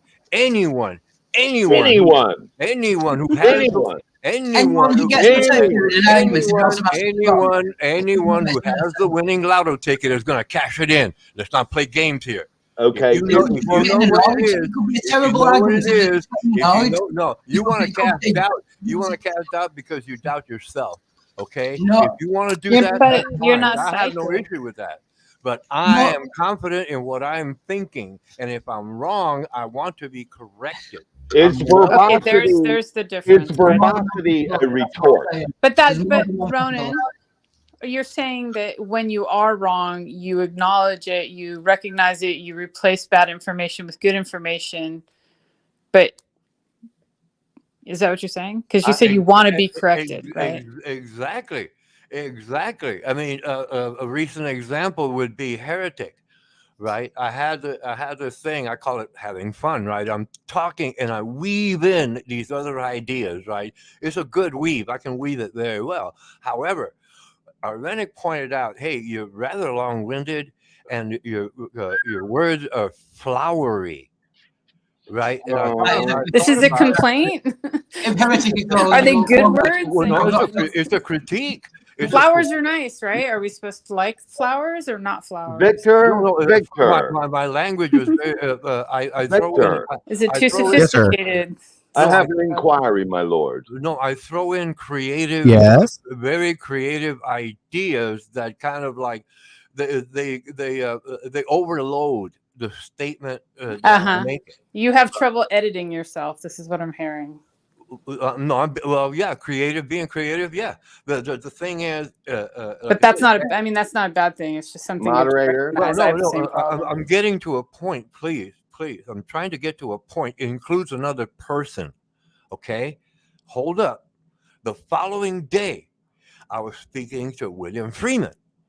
Right, I think you may know him, and he said at one point, and that was stunning to me. That put it all together. He said, "You're not on the job," and I realized it right there. And then I thanked them a couple of times thereafter in different hangouts because I did realize that I was equivalent or no better than a theist who would not listen to reason. Okay, and I learned that. And I was very grateful for it. I'm still very grateful. And many other things, thousands of other things. I don't want to list them all, obviously. But the whole point is I want to improve myself. I want to improve my understanding of the world. And I don't think there's a problem with that. That's very honorable. No, that's a good thing. That's very honorable. I think there's a difference in thinking styles and decision making when you talk about someone who has the attitude of, instead of fear, they're going to have curiosity and inquiry, and they want to. Victor, I have another inquiry. Victor. Yes, sir. Yes, sir. I have an inquiry. Will you receive it? Sure. All right. Do you now, or have you ever suffered from PPSD? That's post-persecution complex stress disorder. Is that wild? Persecution from the outside or persecution from myself? What's the diff? Anyway, no. Post-persecution stress disorder. Have you ever suffered post-persecution stress disorder? I wouldn't call it stress. Is that a real thing, or is that something made up? Excuse me, St. Tommy, could you list Every experience is I'm going to be added sorry. on. I'm sorry. I'm dealing with our Victor right now, Ronan. Please get in line. Is that a real thing now, what you're talking about? Please, Space Cadet. I'm talking with Plastic Jesus right now, if you will, please. So, have you ever suffered from a persecution complex, Victor? Complex.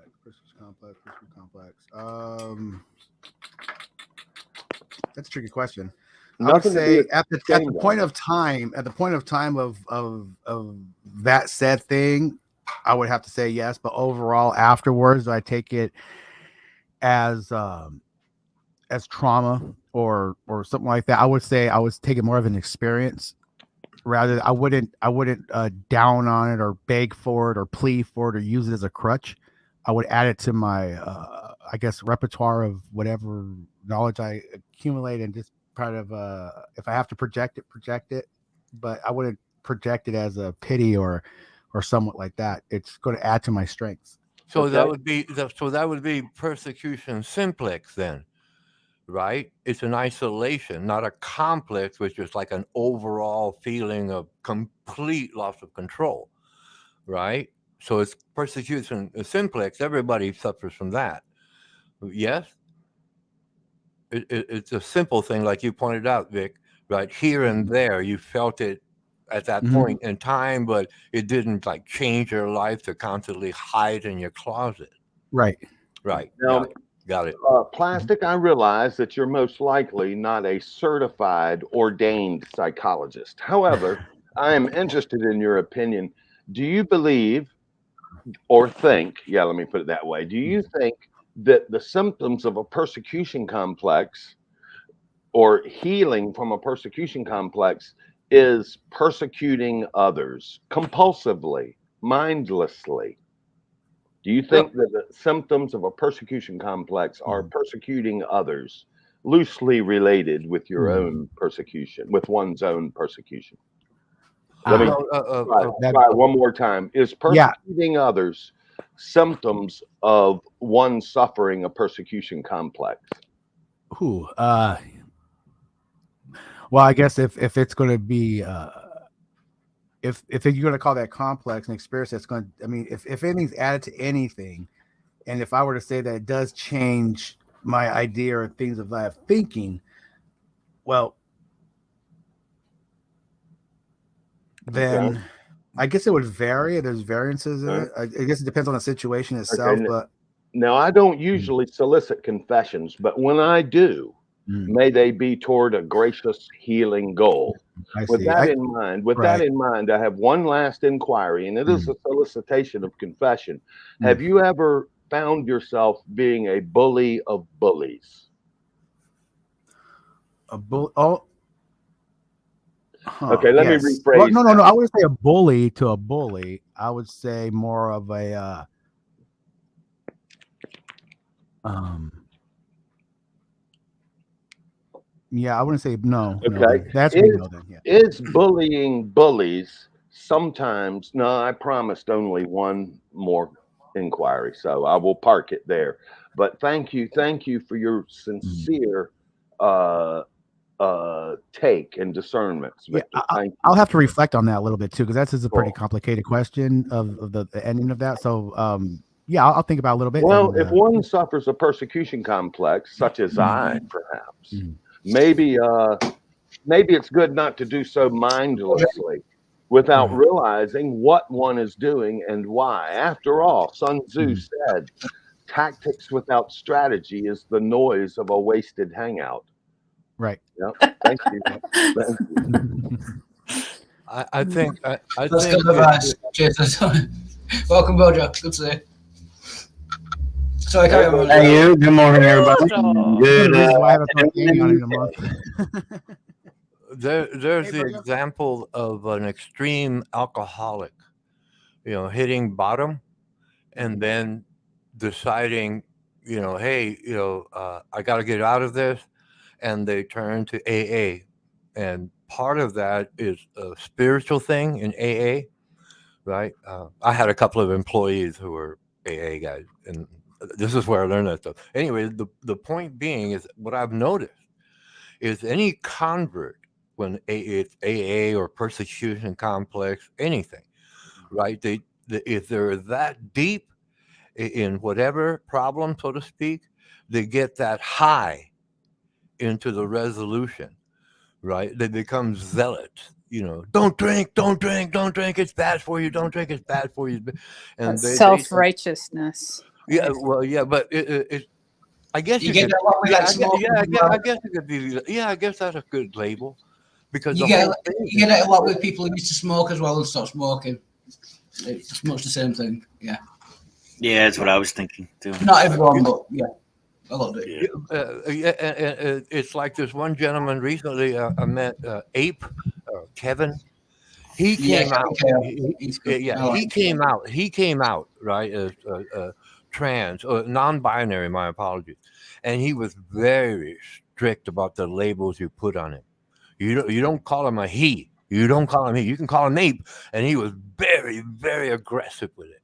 And the other two gentlemen were in there. He says, "Man, he's really out of touch." And then I explained to him, "Look, he's coming out of something. In this case, the closet, yes, and he wants to be loud and proud, as they say." Right? No, he's not coming out of the closet. No, he was worried about people calling him gay. Yeah, like he wasn't coming out of the closet. Just making that assumption. Yeah, but like anyone, realizing, like I had a kidney stone once, right? And I was down for a few days, hospitalized.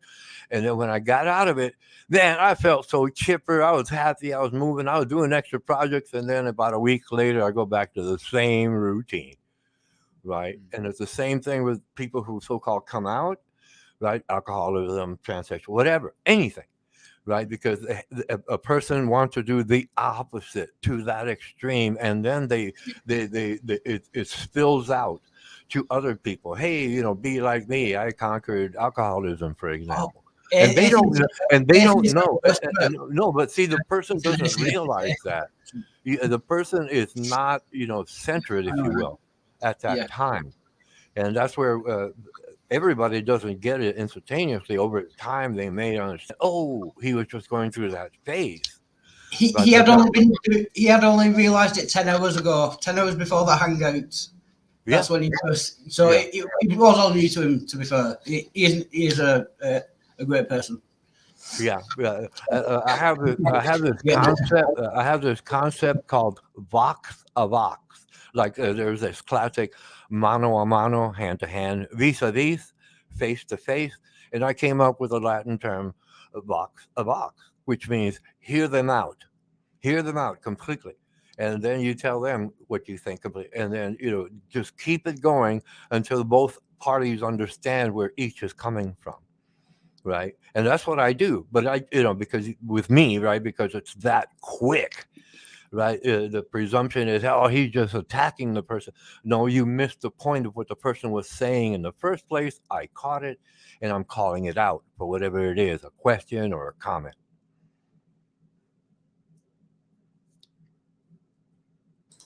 Yeah, I studied this because I became a manager in the military. I was a squad leader, platoon leader in business. I became a manager, a top manager. All I ever wanted to do is spin wrenches or work in a shop. That's all I ever wanted to do. I'm gifted. I'm incredibly gifted in a shop. Right, I'm a former master craftsman. Right, but I have this other skill that I can communicate. And that just put me there. Okay, fine. I don't want to be there because I'd rather, weld or build things because that turns me on. But, I have to discuss things. Now I'm retired and I came onto this internet about 11, 12 years ago. And I realized, I can chat like this on different topics because I had studied all this stuff all my life. And I never thought anything of it. I said, hey, cool information. But I didn't know it would come back and help me in terms of chatting on various topics with different people. It's from experience, lady and gentlemen. I was going to say as well, if Heretic is criticizing you for being long-winded, you have got serious problems. He's one of the most long-winded. He's a great guy, but he does go on for a long time. So if he's saying that to you, yeah, you might have to consider it at least. That is an insult from Heretic.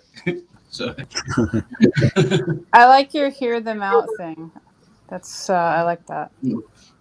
Are you familiar with parliamentary rules? No. No? Okay. Well, I mean, it's one of those things where if you're not familiar with them, and you sit through a meeting where they're not being implemented, you have these reactions, almost like physical reactions going, something happened just now that just didn't seem right, you know? And basically what these parliamentary rules do is they address those exact things and give like a way to deal with them. Like when something happens, I know it's kind of like a very off topic, but your idea of hear them out and then your sort of personal rules of debate reflect like the core values of those kinds of rules. Oh, okay. So yeah, look up Robert's Rules of Order and check it out. Yeah. Well, thanks. Well, put it this way: based on your input, I sense I'm going in a good direction. Not the best because I still have to figure everything out, which is impossible, and I love that. But I do sense that hey, okay, I'm going in a good direction. Thank you. Sure. I tend to see things in ones like very, very simply, like in pictures. Like, and if I look at you in your direction in a 4-square graph, you're definitely in the right square. Oh, okay. Yeah. Okay. Like right morally, right informationally. Well, yeah, because that's been my whole life, right? I was fascinated by automobiles as a teenager, so learning the intricacies of how a motor is assembled was important because accuracy is incredibly important for that function, a motor in this case, right? And then dealing with other people, and then going through life and managing people, I had to organically develop the skills I hold now. Right. I had some formal training here and there, but for the most part, dealing with people, theory and practice are completely different, as they say. And you know what? It's funny how sometimes when you're not aware that someone has already kind of done the work of putting together a solution for a problem, like you almost come to the same conclusions that person came to before they implemented a solution. It is organic, the way it happens, Yes. Yeah. just mentally. I sense it because something related, right, to the comment happened way back in time for me, and I kind of get like a shadow, if you will, of the idea, but then it comes clear a few words later when a person is speaking, and then right there I can say, okay, how about this, or how about this, and then the person feels cornered sometimes, and they get upset, and again I realize that they've lost composure because they can't address the question. Are you familiar with the term called transactional analysis? I've heard it. I do not know the definition. That's like you're describing this breakdown of interactions. If it were like, each little thing, nuance represented like a step or a. Okay. So transactional analysis is looking at like that spectrum and seeing like where things kind of like, if they went wrong, where and why, based on that kind of outlook, if you know what I mean. Yes, clearly. I mean, I have been so-called stumped. A recent example would be Richard Madsen. He is trying to conflate the mind and reality. The mind, in this case, would be God. And he says it's illogical not to accept that. And I'm saying, wait a minute, it's not logical in the first place because you're trying to conflate two ideas. And then what he did, where I figured it out because I'd listened to him a long time, is that he gave me, shared with me a single blind test. And at one point, he asked me to draw images. I drew like 5 of them, 6, whatever. And then he reviewed it. Initially, when he brought up the idea, he said, if you say something, and I have a picture here, there's little to no chance that anything would match. Anything that you draw will not match what I'm looking at. And that would be impossible, right? And so I went along. Yeah, right. Because I'm not sure. So I'm just trying to get a sense of what he's trying to get across to me. And then he said, okay, what did you draw? And one of the images was a Western scene with some cacti. And I remember I drew a little roadrunner, all cute, because I had a girlfriend who liked roadrunners way back when, right? And so Madsen says, I have an image here from the Southwest, because the architecture was Southwest. And there was there. And at one point, he asked me another picture. I said, what did you draw? I said, I drew a cityscape, and I have a light post on the corner. And then he's looking at this image, and Vic was there, and he was looking at the image. And what confused me, what he said, there was a tree there, and that tree looks like a lamp post.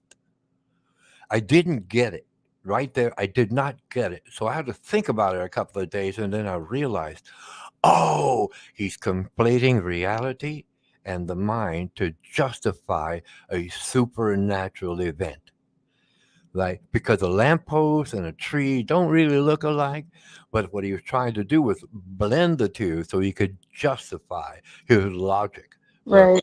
He's saying, well, the lamppost is vertical, and it's got a trunk like a tree, and yeah, but it could be, in other words, he was trying to employ doubt as part of his scenario. Doubt is so powerful. Well, yeah, because I would have to doubt what I see. I see it. I drew a tree, and he said it could be a lamppost. Right there, right? Like I said, that was the thing that stuck in my head. I couldn't figure it out instantaneously. And my nature is I can get it relatively quickly. Yes. But like I said, I had to think about it. And then I pieced it together. I said, oh, this is what he's doing. And then I saw him at a later hangout, and I pointed that out to him. Right? This is what you're doing. I see right through it. This polite facade is really nice, but what you're trying to do is subliminally impose your concepts of reality. Have you done any like intentional study of fallacies? No. Fallacies, no. You know what? Sorry. One just reminded me of a song. We are nearly 2 hours in. We need to have a musical interlude. Oh, now? I apologize. Yeah. You're like, no. He's got the wrong post. Oh, you're going to be sorry. You're going to be sorry. Hey, Brojo. We have to get back to that topic, though. Okay. Can I ask Brojo a question real quick before you do your musical interlude, if it's cool? Yeah, because I'm going to leave. What time are you throwing your Sunday God Talk today? I don't know. Was it 10? I would think a couple hours. Cool. 12, 1 o'clock, somewhere. Oh, awesome. Cool. I'll be looking for it. Cool.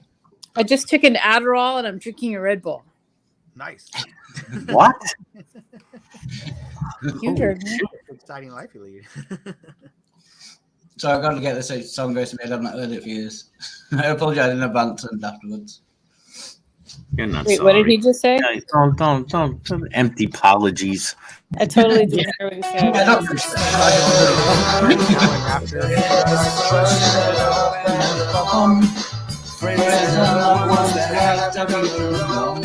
And the typical echo. I've no headphones. Actually, I called my mate. Keep saying that, so you know what my voice is like. Put some fucking headphones on. I'm not that. Well, I've got one. Someone buy him headphones. Brother Bob might scream. If everyone mutes, will it stop? No, if he's got speakers going, so passing into his mic. So Right, fair enough. I'll go get some headphones. I told you be sorry. Oh, that was quick and painless. All right, okay, so carry on. Not over yet. He just got his little shot in the arm, and he's good now. It is my fault with the echo. Yeah, it is. I'll go and try some sort some out. I'll be right back. What a nice guy. Sorry. Proper like. So, Brojo, is Brojo still here? Yes.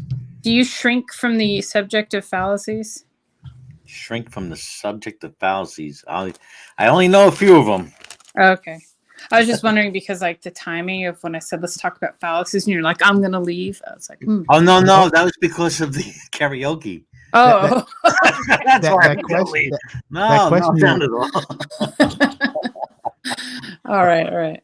The way you asked that question was kind of funny. My answer would have been only when I get out of the pool.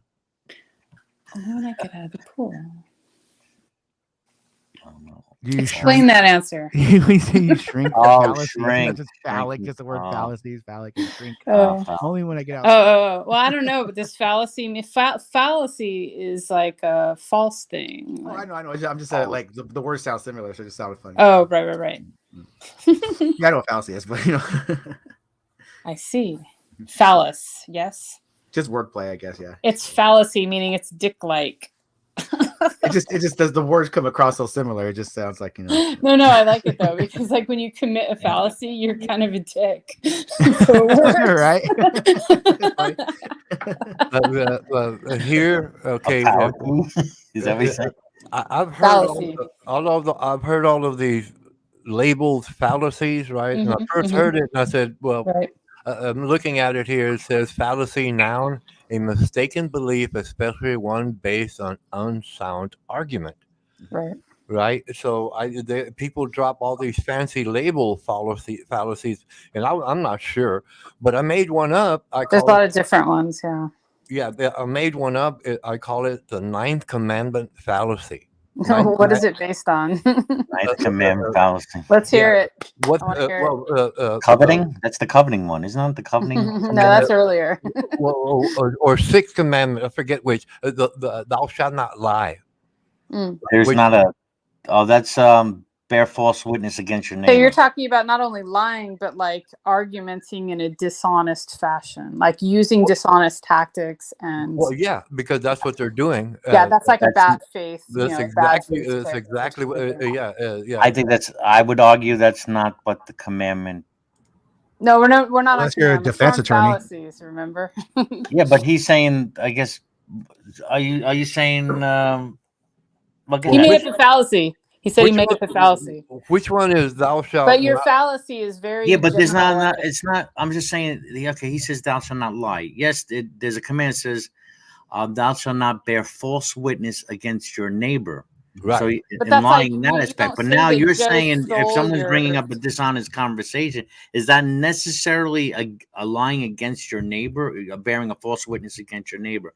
I wonder if there is leeway for what we would call. But why would you want why would you want to allow dishonesty? Why would you want to make accommodations for it? Muslims do for different reasons, like lying to infidels, lying to people who don't agree with you. But why do you want to? Why would I want to lie to somebody? No, why would you want to allow for? Because you're saying that we need to like define this idea of lying to, like, what is it to bear false witness, and does it always have to be against your neighbor, or is it just bearing false witness period? Because that changes things, because that's bearing false witness period means that you could lie about anything, right? Well, you make a good point, because I think your neighbor is very specific. I think some Christians would argue that neighbor meant fellow Israelites. So that's you couldn't bear false witness against your fellow brothers, your brethren. So but anyone else you could. I mean, they could be Muslims make that argument. Muslims kind of make that argument too. Well, I know that there's like an allowance for lying, as long as you are doing God's work, right? In Islam, as long as you're yeah. Well, Muslims call it taqiyya. Right, I've heard that before. Yeah, I don't agree with it. I think it's bad. But anyway, no. What about fallacies though? Like you say, oh, well, there's fancy names, blah blah blah, and then you read like a definition of one. There's actually like a whole bunch of them, and like it's interesting because once you're like aware of them, and then you watch the news or advertisements or anything, right, in like pop media or whatever, you can see a lot of it like almost everywhere when you first are aware of them. And it's a kind of really eye-opening. in a way. So it's worthwhile to like look into it, because it's almost like, you know, in that movie They Live, where you put on the glasses and you see all the billboards consume, you know, whatever it says like under the I think it's kind of like that. Yeah. I think that concept of taquilla is a good concept, because the what it implies, taquilla implies that you lie to protect yourself, like preserve your life. Yeah, in other words, you don't go out there and say, "I think Islam is the best ever." You know, and someone shoots you in the head because you won't say otherwise, right? Right. In other words, it's about survival. Survival is survival, and a lie isn't going to directly hurt anyone. So, well, I mean, it could, but in this case, probably not. Yeah, I had argued before that you can't lie to your neighbor, implying a fellow Jew. But Christians nowadays are saying, no, that means everybody. And I keep telling them, no, that book was written in that time, the way they perceive things, not how we perceive it. If you want to interpret it, that's fine. I got no problems with that. But what they were saying at that time and day was your neighbor was a fellow Jew. You know, that's who you don't lie to. You can lie to anybody else, like was pointed out. Interesting. Yeah. I don't agree with I don't agree with that either. You know, it's a tribal mindset. It's survival. That's what it is. Yeah, I mean, I see where it could be necessary at times, but like, you know, as a rule, it seems kind of like a bad way to be. Say, oh, well, I won't lie to these people, but I could lie to everybody else. You know. Well, we'll do anything to survive. As you know, that's basically the whole point of it all. We'll do anything to survive. Right, but you know what? That quickly transfers to I'll do anything to get what I want. I'm sorry, I've got jump. I've got to interrupt to address Jill. How is there? I don't even know why we bother anymore, Wild Heart, to tell you the truth. Why do we even bother? Doesn't he call it trolling for Jesus? He's actually come for that term. He's having a go at Muslims for lying in their religion. He specifically has made up a pastime, whatever he calls it. He calls it trolling for Jesus. That I had to point that out. He's being a bad person for the Lord. Yeah. And is there a that video? seems to be a thing lately. Like, that's a badge of honor. Like, how shitty of a person can you be for the Lord and for the greater good of that side of things? You know, like, be it the extreme right wing fundamentalist type of mindset or whatever. You know, just. And I'm having to be a Christian, Jill. Stop it. Stop pretending to be a Christian. He gets a boner off the self-righteousness angle, I think. You know, getting to lecture people, getting to condemn people. I think he's actually masturbating at the same time that he's doing all this. Oh, question. Yeah. Could I get a link to this video, because I want to respond to Jesus as Lord? And I'm having a Jesus moment myself. I'm not going to sing that song. I'm going to listen to it personally. So I don't have to, because my headphones are packed up as well. So don't forget that. Carry on. I'm just going to go and listen to it because it's a great song. I'll be right back. Hallelujah. You're welcome. I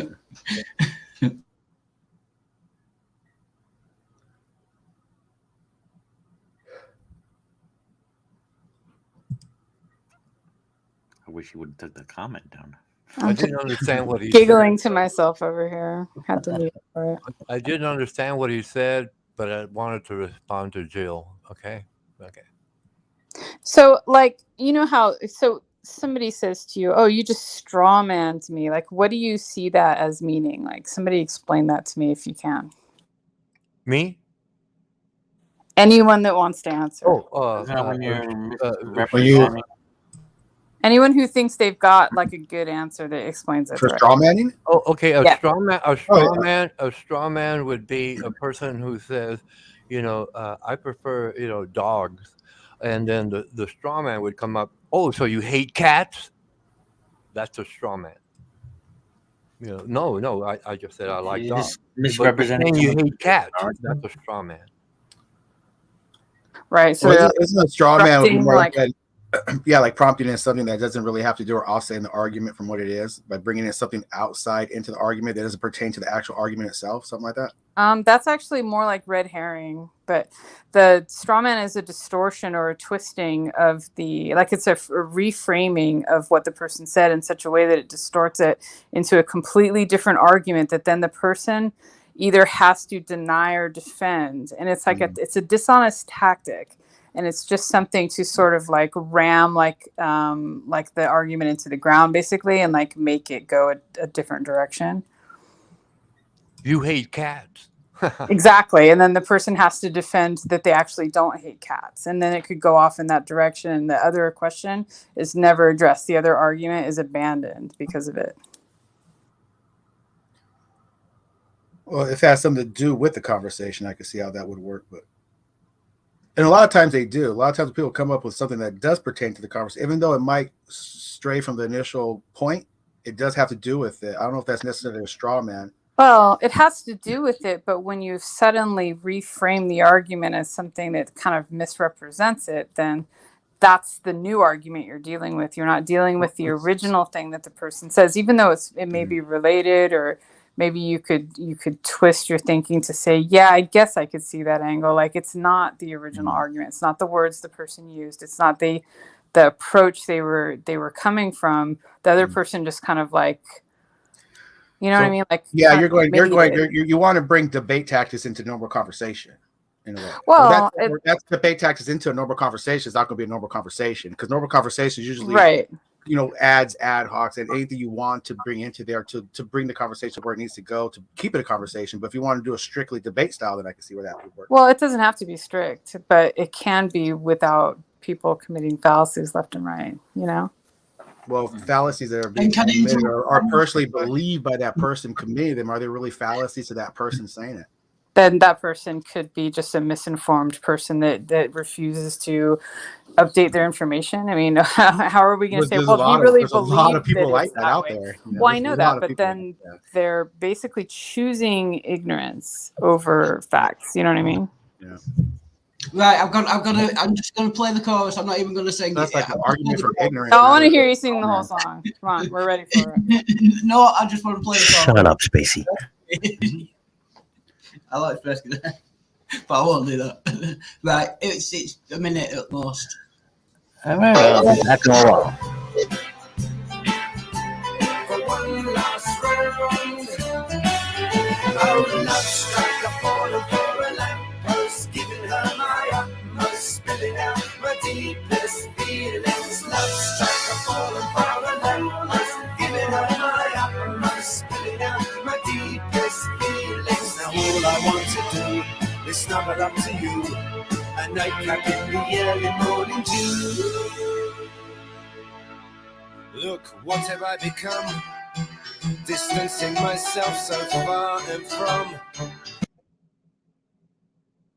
Now, does everybody hear Herman's Hermits in there? So British. You know, I'm leaning on the lamppost to something little. I was trying to decide if it's the same fucking tune. It's Herman's Hermits, man. Yeah. Is that Peter Moon I hear, or is that his son?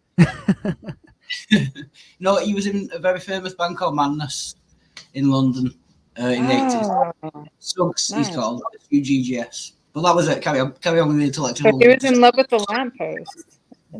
Love struck. I've fallen for a love.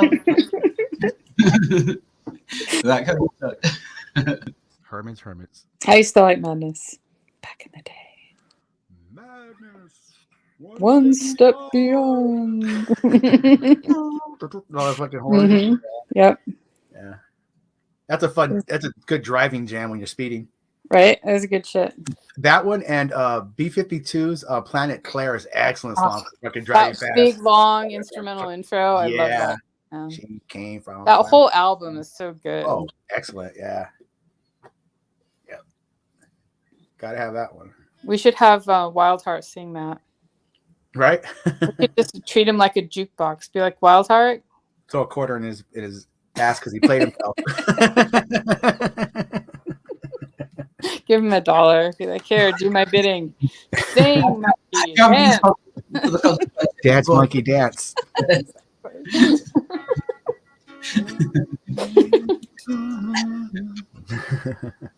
Dance monkey. Actually, Herman's Hermits were from Manchester as well, where I'm from. Yeah, Manchester band. Manchester. Nice. It's really actually kind of amazing how many great bands have come from Manchester area. Yeah. There is a lot, especially like 60s and 70s. You guys are like every medically was fine there. Was it Procol Harum? I think they're from Procol Harum. Yeah, I think so. Yeah, just hundreds of them. Lighter shade of pale. Yeah. I think they were from Manchester. And now you've got Oasis. Oh, you did have 10 years ago. They're the last half decent Manchester band, I think. Yep. Champagne Supernova, right? Yeah. I don't know anything about it. Oh, sorry, I didn't check you. Oh, it's Heretic. Sorry, I didn't check you. Yeah, booting people. Sorry about that, Heretic. I didn't check. Hey, Heretic. How did you? There we go. Hello. We should all talk like this for a while. Hello. What makes you think it's a heretic? It's because YouTube are very good at giving away your information and channel. If you click on the 3 dots, it comes up with your YouTube channel. That's okay. Nothing to do with the picture, by the way. That's gorgeous. It is. It's very good, isn't it? Yeah. I'm just noticed. I am the light of your life. You light of my life. I like it. Thank you very much to V for doing that. Oh, no problem. That's was fair. It me or Gio? I thought it was. Yeah, that's a bit one of them. That's very good. Gio did it originally, but he gave it to Brojo, and it was like I didn't even recognize it was me. Whereas with V's one, it's like, okay, right, I'm going to take it before some other wanker does. Cool. You have to trademark it. Get it registered. That's it like that. Well, I mean, anybody can use it. I don't give a shit. But I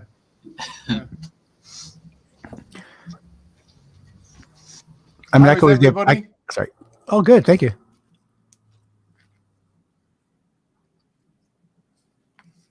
You had a shower today, Wildheart? I've come very close to having a shower. Yeah, I'll import a bit. Yeah, you were very close to it. Wait, how long has it been? That's what I was going to ask. The clear answer to that one, Wildheart, is have you had a shower today, Wildheart? The answer is no. It's not December. Pretty much get everything, isn't it? Yeah. It's not June, my birthday, or December, so the answer to that is no. When was the last time you took a shower? It was actually Friday for obvious reasons. What were the obvious reasons? Before or after? Yeah. Before, yeah, definitely before. Yeah. But not after? No, don't go after. Oh, I see. You want to keep certain stenches on you. Is this intentional or lazy? Lazy, yeah. It's intentional laziness, to be fair. Yeah. Oh, well, that's different. Do you like the aroma of 304? Do you, Wildheart? 304? What's that? Sorry, I'm a noob to this. I don't know this numerical thing either. No. Okay. Never heard of that. Have you got a calculator? On my PC, yeah. Yeah. Oh well, you can't exactly turn your PC upside down. Do you remember when? Do you remember when you used to have an old calculator and you'd put stuff in, then turn it upside down and it would read something? Boobs 8008 5. Yeah, boobs. Yeah. The sad thing is, it's all 3 numbers. I still can't work it out. You'll have to tell me. What was it? 3 or 4? I'm gonna have to look it up now. Just think of the numbers in digit form and turn it upside down, and you get it. Yeah, it's easy. No, I've not got that kind of what works. Oh, well, I get a piece of paper and a pencil. This is, I said I was lazy. This is turning into a. Right. You talk about yourselves, I'll be right back. I'm going to work it out. 3 or 4. So the 4 has to be H. Yeah, upside down. Okay. O is O, obviously. So the 3. What does it? Ho. Yeah, I do like this particular ho anyway. And she's not a ho. She's a sex worker. There's a difference. There's nothing wrong with sex workers. It's like working as a gardener or a chef. She's providing service. There's nothing. You also said before that she smells like kind of dingy, like real fishy, like dirty. So once that was just once. It must have been a yeast infection or something. She's not like that. She's very clever. Actually, the funny thing is, she probably got it off me. The prostitute probably got a yeast infection on me. That's a sad thing. Dirty hoe. It don't matter. Give her $1. She'll do some mo. $200 should be knocking at your door. Yeah, I wish it was 500 should give you some mo. Anyway, I think cracker grass, you might even give up that ass. I think when we first get out, we're discussing something quite intellectual and quite clever. Before I think so. Obviously, I didn't understand it, but it sounded quite good. We get back to it. So has Brojo decided what his topic's going to be this evening? Good question. He's BRB though. Yeah, because he said he wanted a topic and didn't know one, did he? Oh, I saw that in the hot chat. Yeah.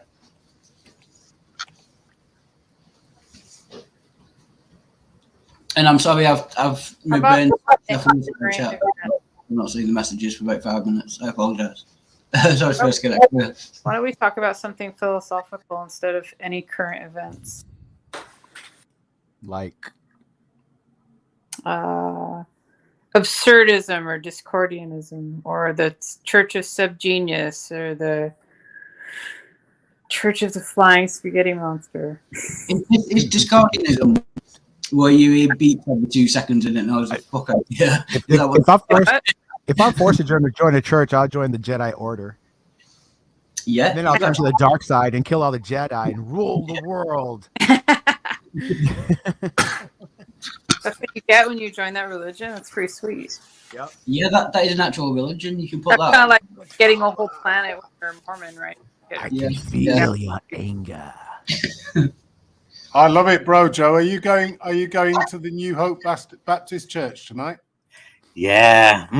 Looking forward to dinner. Blessing of the animals. Sacrifice. Plenty of bacon. Yeah, I would imagine. Church. Have you ever been one of those ones where people freak out and speak in tongues and stuff? Rebel scum. Yes, that's what they called. It's not there are a couple of strains that do that. Yeah. Moved by the Holy Spirit. I've never seen it myself, but yeah, it is just it's was it glossolalia or something it's called. They are just making shit up. Oh, you mean the language supposedly speaking, right? Yeah, the gibberish. It's just mindless babbling. Yeah. I think it's a state of sort of mild psychosis where the people are amping themselves up into some kind of like adrenaline euphoria, and then just letting themselves go because they feel like they have permission in that environment, and everyone else is egging them on and stuff. And, like a sort of small scale mass psychosis kind of thing. Hello, Brojo. Are you waving? Hello. Matt Dillahunty has a good anecdote about it. He says he had a friend, he was about 14, and apparently at a certain age, you have to speak in tongues. Sorry. Or what? Like, what's the penalty if you don't? I'm not sure, but basically, he didn't know how to do it, and the priest just leant over to him and said, just make it up, we all do. So I think the non ladies made it. Oh my God, that's awesome. I think Brojo has something to say. Fake it till you make it. Thank you. I just wanted to address a comment that was made by one person named Rebuke and Reprove, aka Jill. He says that I banned him. No, you have not been banned. I said you can come into the room. You just got to show your face. What were you saying about even Jesus Christ showed his face, Jill. Don't be a coward. Is that going to be a rule for everybody, Brojo? No, just for these certain types of Christians. Oh, that's a little bit hypocritical, don't you think? Wildheart, I don't understand what you're saying, so I'm going to ask a question, a simple yes or no, please. You want to talk shit? Let me see your face.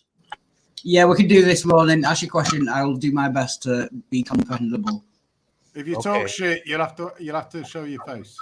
Manu, heretics here, so what you can translate for me, hopefully. No, I specifically really, again, I mean, it if Christians have so much faith, if Jesus has got your back, what's so hard about showing your face? Come on. Yep. What is it? All talk and no story. All these debates and everything, and send people to hell. Hey, if you're gonna send me to hell, at least show me your face. Yeah. Look me in the eye.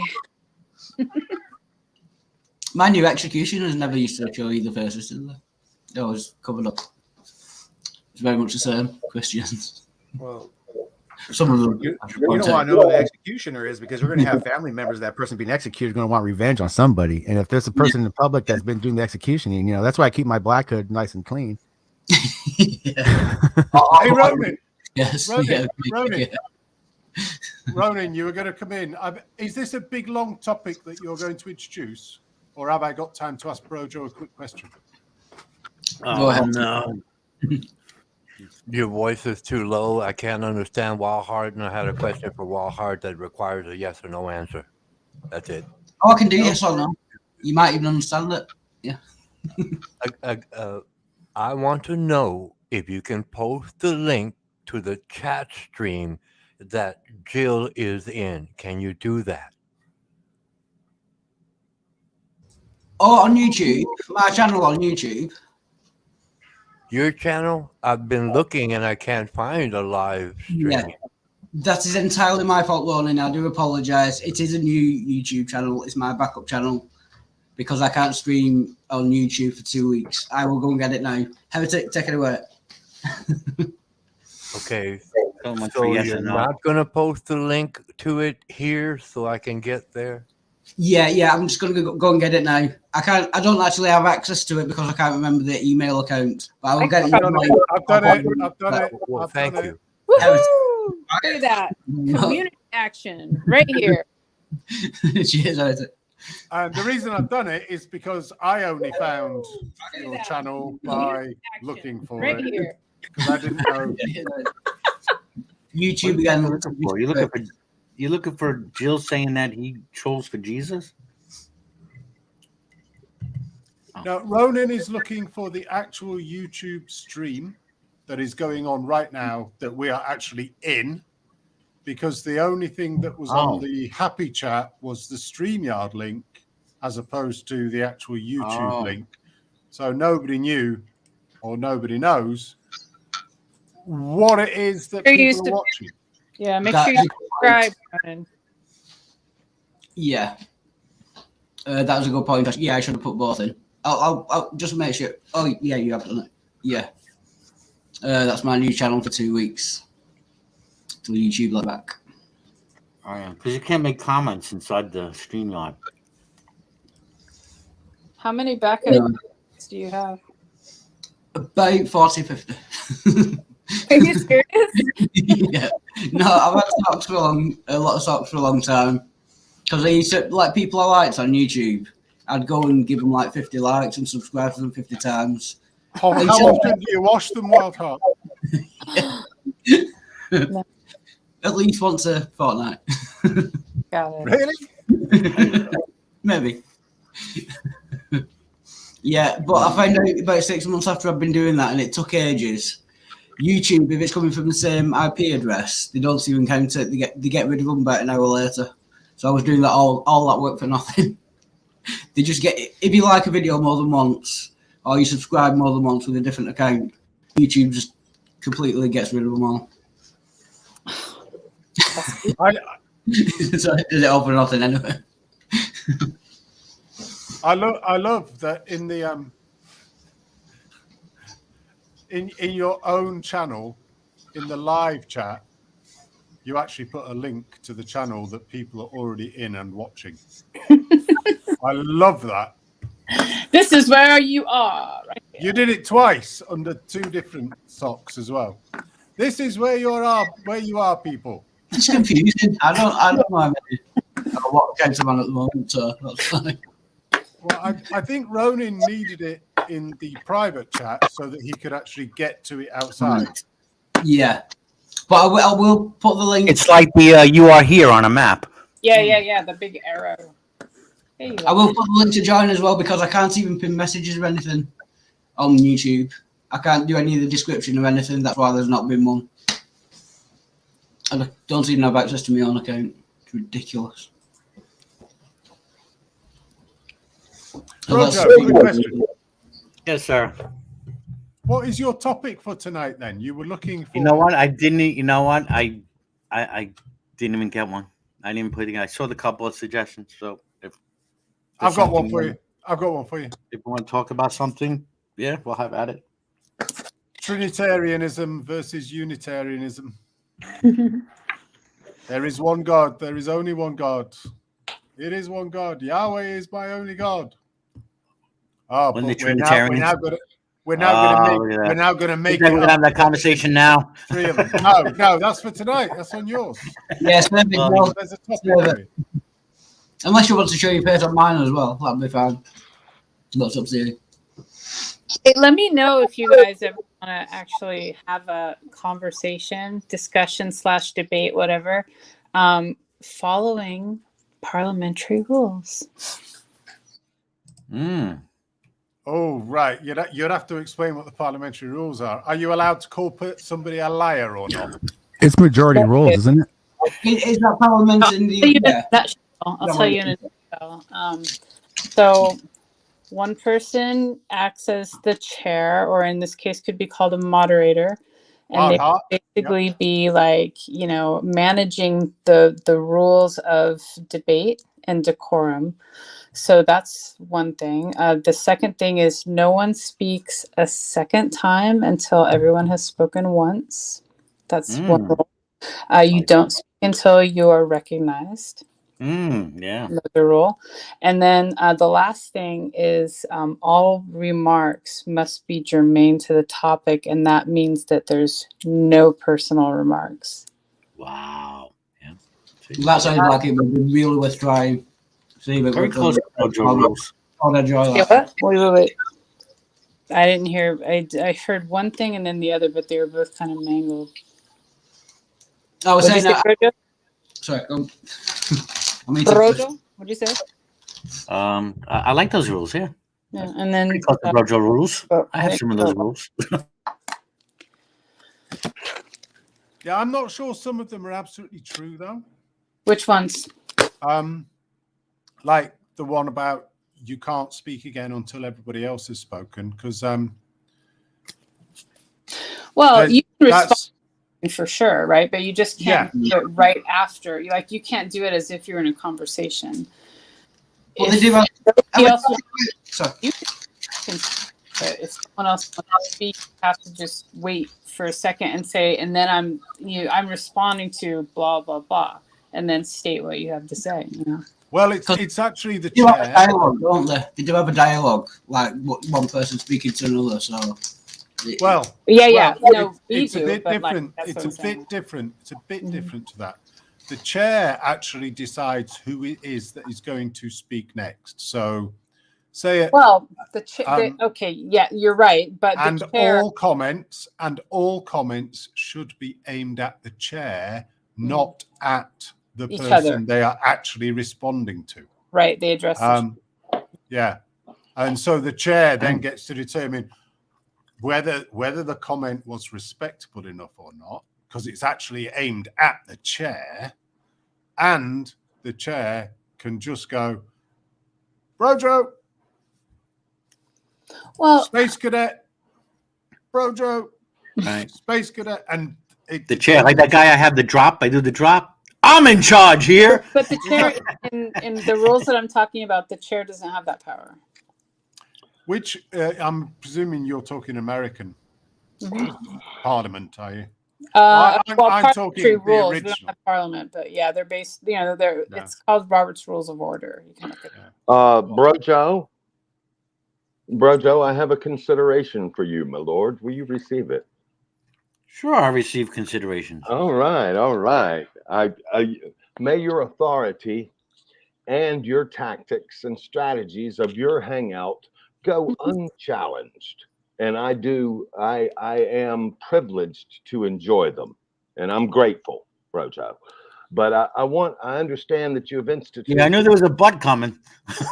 I understand that you have instituted for certain individuals a consideration that they must show their face. And I'm not questioning your authority. It's your house, your rules, of course. But I understand you've instituted this new requirement for some individuals.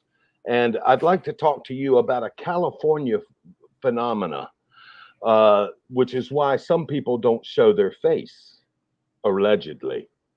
And that phenomena is called AIDS face. AIDS face. In California, yes, AIDS face. Many people in California suffer the tragedy known as HIV. And they have learned to recognize what's known as AIDS face. And they suffer shame and they suffer a secret. And so they do not come on camera because they suffer AIDS face, which is quite understandable. They feel so loud with their face. With those considerations in mind, do you find it graciously understandable why one rascal from California, let's say, who suffers HIV would not come on camera, even though he accuses and condemns and do you find that graciously understandable why they would not come on camera because they have AIDS face and they feel? I'm still trying to understand this AIDS face. AIDS face is. I know what AIDS is. I know what HIV is, but yeah, well, AIDS face is a phenomena of characteristics of a person who suffers HIV.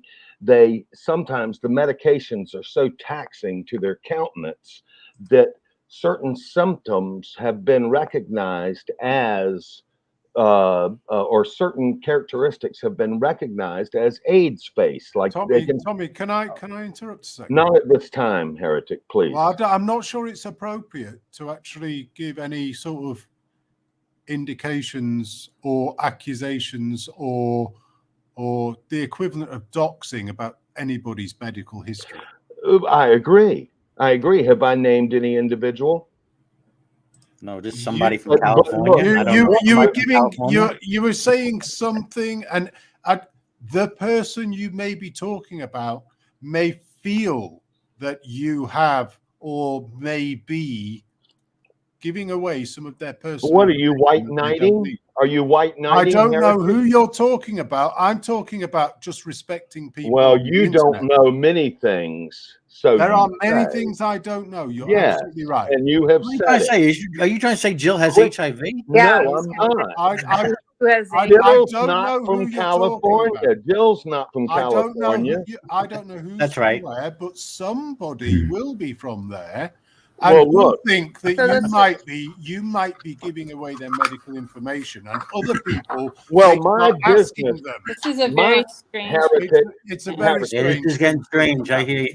Heretic. My business is my own, and I'm minding it. And if you don't like it, tough titty. Well, I mean, and I have the right for freedom of expression, and I am challenging your respect for others here. Okay, thank you for that. Yeah. I have questioned that myself, Heretic. Believe you me. I don't make such tragic words. I don't utter such heart-wrenching words for nothing. And if I hear a man confess that he has AIDS face It's a tragedy. It's a tragedy. If I hear Absolutely. someone going around accusing, and then he accuses another of having AIDS face, I hear a confession. And let me tell you, confessions are always very powerful, heretic. Always. So somebody else got on your back, was having an argument with you, accused somebody in the hangout because they were all a bit uppity, and this person had been talking about AIDS or Mind HIV your own and business. accused somebody of AIDS. Mind your own business. And you're now saying they have AIDS face. Mind your own business. You know, if we could go from the obscure to the obvious, and let's just say something like blackface. Now we know there might be a warrant, or right. So you don't want to show your face if you have a warrant or you're wanted. Again, mind your own business, heretic, please. I just so if you suffer from blackface, well, you don't know many things. You don't know many things, heretic, according to your own word. I mean, mind your own business. Your room Now I am addressing Brojo, not you, heretic. But I'm having to listen. All right, I will just try to address this because it sounds like if somebody feels self-conscious because of their looks and they want to come on camera, I can totally understand that. They kind of feel like they could be more themselves. I get it. But, you know, Tommy, some people just talk a lot of shit. They do. And they call out people. I'm sorry, Wildlock. Go ahead. It's your room. No, wait. Let John go. Please. No, go ahead. Sorry.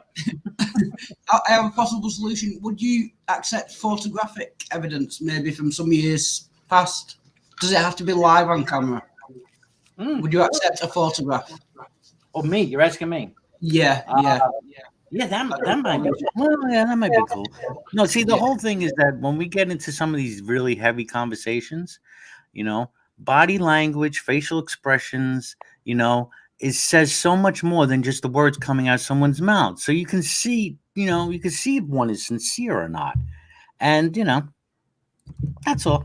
Well, there's always a reason someone wears a mask or a veil or a mask. There's always a reason someone does not face you. There's I understand always a reason, yes. And if that there's quite a few people that come to hang, they never show their face, but they're for the most part are pretty. Well, it's not impossible. It's not impossible to discern why someone does not show their face. There's always a reason why someone doesn't. And it's not impossible to discern accurately, allegedly, why someone doesn't show their face. There's always a reason. And if you understand why another rascal does not show his face, perhaps it would be more affordable. Some of them shouldn't be involved in debates. This is one of the things I hate about like modern day debate is that people are not allowed they're allowed to not show their face. Especially in the debate forum, you want to see a person's expressions. Well, to face one's accusers is a tradition. And if some rascals have the habit of babbling accusations and condemnations like they're free candy at Christmas, perhaps they should show their face. Yeah. Even if it's AIDS face. Especially if you confront someone can you just on the telephone? Say what you're talking about? Because this is kind of crazy. No, I cannot. I have communicated the way I've communicated. Could you communicate with someone and confront them over the telephone before the internet? Now all of a sudden you have to show your face. Could you confront someone over the telephone about any differences you may have? Who's that inquiry in 1980, in 1975? Who's that inquiry for, Joe? Order. I'm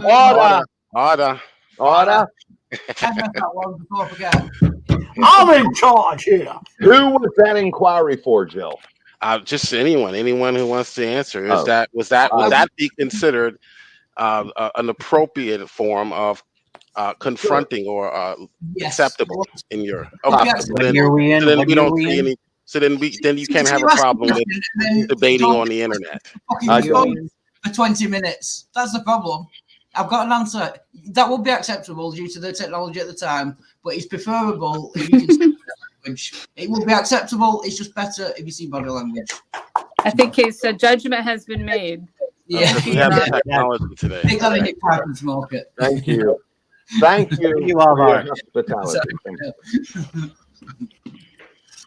And I went to the bathroom and missed the whole AIDS face thing. I'm not even So sure. who is the AIDS face accuser? Tommy. Not me. Not me. I've never even heard that. A better question would be, who is the AIDS face confessor? That would be a better question. Is it like leprosy where you get boils?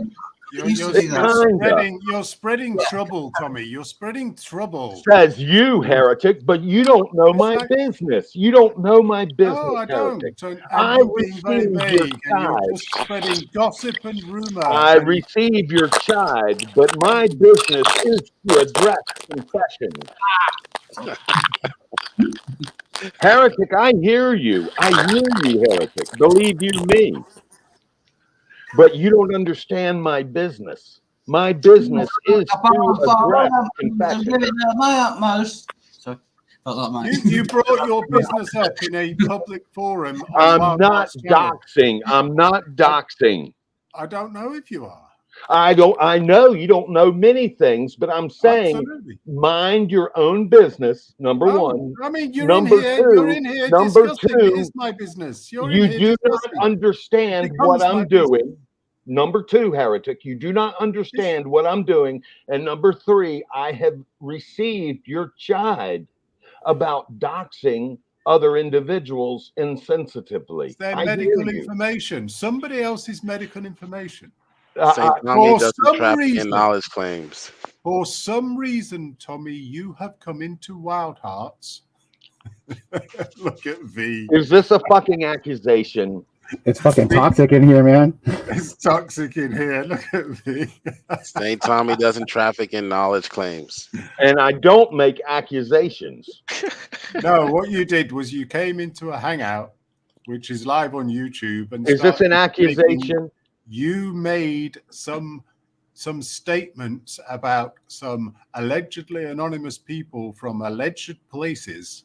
Yes. Which it included medical information, of which we have no idea whether this person admitted to having HIV or not, because what you seem to say was that you assumed because they accused somebody else of it, you are now accusing them of it. Did they accuse you of having AIDS? I made no accusation. Did somebody Did you deal with this person directly, Tommy? My business is my own, and I am minding it.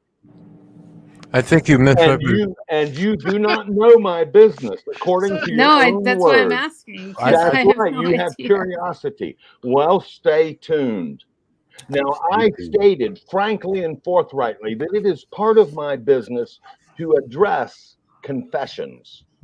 Confessions are very powerful, and people bucket mouths confess things that they suffer. And it's part of my job to do it address confessions in the way that I do. And you're a priest. You may not understand it, but tactics without strategy is the noise of a wasted hangout. I'm just wondering about it because it's very specific but also very vague, and it's well, it's a very I'm just wondering if you dealt with this person directly when you're talking about people accusing other people and stuff. I have coined no specific person. Innuendo is a powerful thing. But I did say not Jill. I did say not Jill. That I was not addressing Jill in context to AIDS face. Oh, yeah. But you're addressing someone in the world, or well, not me, I'm not gay. You have the definition of AIDS face wrong. Whatever, Ronan. I just posted the definition. Why say whatever? And you're just misrepresenting the term. Because he's muddying the waters, John. No, facts are facts, man. If you want to change facts, well, that's your opinion. Thank you for that. But it does make your face look bad, Ronan, right? Doesn't this stuff kind of make your face look bad? You don't want to be seen, right? No, but he was talking about It's very sad. I just want to clarify. So someone that you know, embarrassment. It's like having a scarlet letter. So someone that you know is going around accusing people of having AIDS, and you've seen this directly, like you've witnessed it directly, these accusations. Your curiosity is noted. Space I'm just curious because I know it. And your curiosity is noted. Because I don't know if you mean to address someone in this hangout or if you are saying someone that you know, because there's only so many people in this hangout. Your gracious inquiry is under consideration. Please feel free to ask again. It just seems a little weird and fishy to me. If you want to certify it as weird and fishy, that's your business. But that's my sister. That every word you Does anybody else think it's a little weird and fishy? I agree with you. I agree with you, Space Cadet. Now you're soliciting negative vision. No, I'm just asking. You're soliciting negative vision is what you're doing, and I don't appreciate it, Space Cadet. He's just telling you to shut up. Don't ask him again. I don't appreciate it. I'm questioning the validity of what he's saying. And you're over talking me. I don't appreciate it, Space Cadet. But I don't understand why you're being so hostile. You're over talking me. Okay, hold on. Let me speak. Okay, if you're going to make negative certifications, realize what you're doing, because every word out of your holy lips has power. If you're going to go around rating something as fishy and whatever else it was that you negatively rated and certified it to be, and then who are you addressing? And then hold on, you're over talking, and then solicit negative vision from your comrades here on the panel. Can I realize what you're doing? Everyone quiet, order. Same time, mate, if you go in a hangout and use the term AIDS face, you might come up against this kind of, especially when people haven't heard it. They're just trying to find out what it is. I don't think there's any negative intent. If you go in a hangout and use the terms AIDS face, it's not okay. Well, and if another says that, I got no problems with it. It's not just that he's talking about it; he's making a kind of an accusation in a way. Yeah, it's just he's making a negative saying that it's not public, and yet here it is actually very public. You know. Did you is this person in California with AIDS face sell real estate? I said the phenomena of AIDS face is native of California. I didn't say anything about it. Oh, is that what you said? Because that's not. Yeah, what I heard. That's what I said. Going to and your certification. And your I don't know. I don't. That's not what I heard. And your certifications are your own. And you should. I thought you were talking about a specific individual in Hangouts that was actively doing this to someone else. Oh wow. That's the impression that I got because you were saying very specific things. That this person was saying this about that person. I'm not going to just try to help Wildhard and get things moving on here. But St. Tommy, you're over talking me now. Empathy. You're over talking me now. No, I'm not. You're over talking me now. Yes, I am. You are over talking me now. Okay, carry on. Right. Hey, bro, Joe. Never mind. Did I answer your question, St. Tommy? Why, yes, you did. Okay. I was trying to look, empathy. Try and understand why someone won't show their face is all I'm doing. Is trying to promote empathy because there's always a reason why someone. How about just being? I have. Okay. Good. I understand. You've stated your reasons. I don't contest them. They are honorable. Okay. Yeah. Okay. But what I'm saying is, I'm trying to. I think you would love St. Tommy to see Jill's face. I would be blessed and privileged to do so. Yes. Ain't happening, Captain. Here's what I would say to those who would suggest that somebody should show their face. If you're a liberal, you created cancel culture. Okay, so why don't you write to your congressmen and your leaders in DC on Capitol Hill and tell them to put an end to cancel culture, and then we'll feel more comfortable perhaps showing our faces and in light of the fact that Jill, you're you are losing such our a job Is it- power and You our always have to make something about excuse like me, someone's talking over me. literal. Order. Is not God greater than Capitol Hill? So maybe then start voting differently so that cancel. What the fuck up, Jill? Is not God greater than Capitol Hill? Jill, you are such a fucking hypocrite. You know what? Cancel culture used to be just people not liking. Finish, please. Isn't that allowed? Let me finish. Goes to Jill's side chat in any one of his streams. He blocks, he kicks more people from his live chat, and he's on other streams complaining about cancel culture. You are such a fucking hypocrite, Jill. That's good to know. Yeah. Well, I guess we all can't be perfectly unhypocritical at the same time. $100 to your PayPal account, which now doesn't exist, but $100 to your PayPal account if you can show me in the last year or two where I kicked someone from my stream. $100 to your PayPal account. What about the side chat? All the comments? Oh, besides that, you just lied. Besides that, you just lied. Thank you. Do you not have a side chat? Carry on, mate. Do you not have a side chat? I'm pretty sure you have a side chat, so I wasn't lying. Lies and slander are not honorable. Lies and I allow people to speak on my stream. I allow them to voice their opinions, and then I just crush them. That's all. That's what I'm telling you. No, you don't. You put me backstage and mute me. You're a hypocrite, dude. You're a hypocrite, man. You mute me. You're too weak to actually listen to reason. I've got shit. Destroy them. Triggered. Demolish them, as Paul says. Just demolish them. Let them speak, and then demolish. That's all. No, you don't. You're a weakling, man. All you do is talk over people, mute them, put them backstage when you're proven wrong. Were you put backstage running when you were on my channel the last time? Yeah, you do it all the time. You put all you clowns. That's why I don't subscribe to you, man. Were you put backstage when you were on my channel? I didn't say anything about Vecco. Yeah. But you were? Yeah, Vecco was there. He can witness this, but he's a liar like you are. So when you were put backstage, why were you put backstage? Was because I was calling you out for lying. Okay. How many times were you put backstage? Plenty of times. I recall at least three. At least three. Then I left. Anyway, go ahead with your excuses, stories, and lies, man. You're lying. You didn't do that, Jill. You just. I have the video still on my channel. If anyone would like cancel to culture. I'm going to say calamity cancel culture, Jill. I know. So we're talking about we're not talking about kicking people off of streams because they're being rude or over talking or cursing. We're talking about kicking people. We're talking about people losing their jobs. We're talking about people losing their livelihoods, which your cancel culture is doing. So you want to cry about whataboutism? It's no comparison. You're comparing apples and oranges, mountains over in a molehill. Okay, somebody getting kicked off of StreamYards, it's not the same, liberal, as somebody losing their job. Thank you. I'm just saying that for someone who you're saying nothing. Carry on. For someone who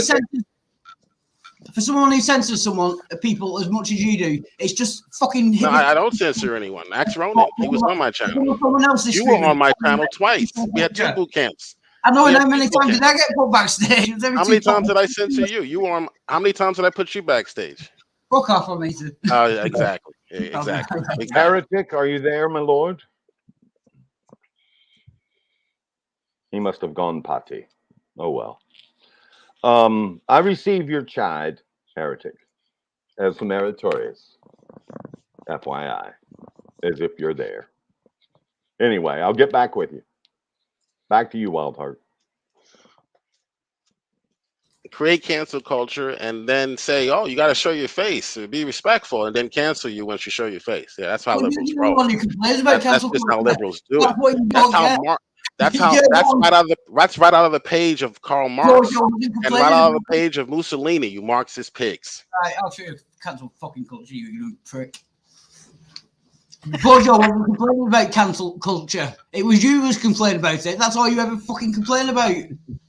Bojo never fucking mentioned cancel culture, you ignorant fucker. Right, I've got some chips. Leave me alone. If anyone, I've been trying to use about 5 minutes. I might just leave Jill out. Yeah, fuck it. I'll leave Jill outside until I finish my meal. You carry on.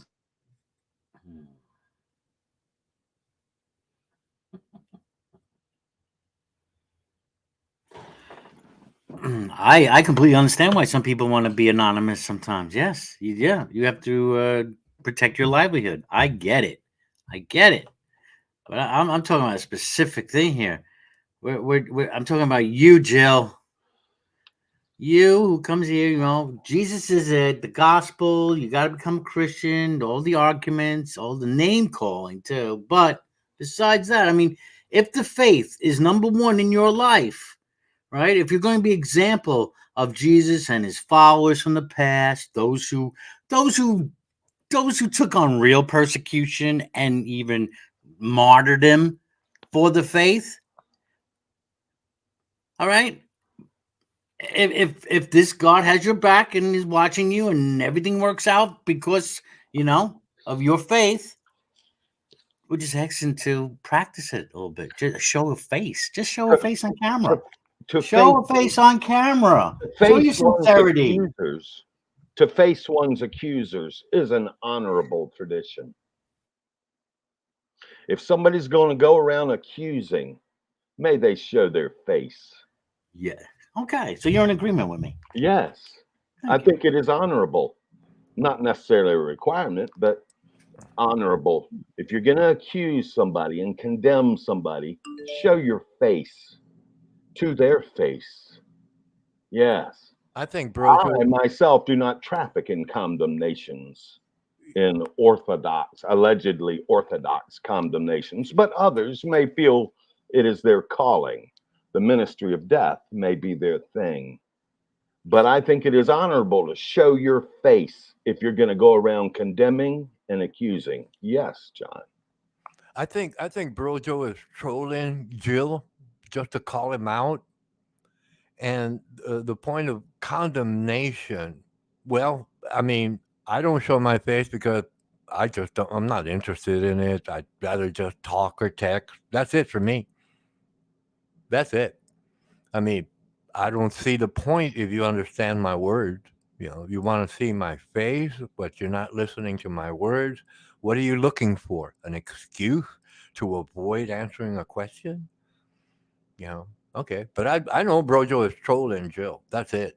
Because obviously I wouldn't be here. Space Cadet wouldn't be here. I mean, in his channel.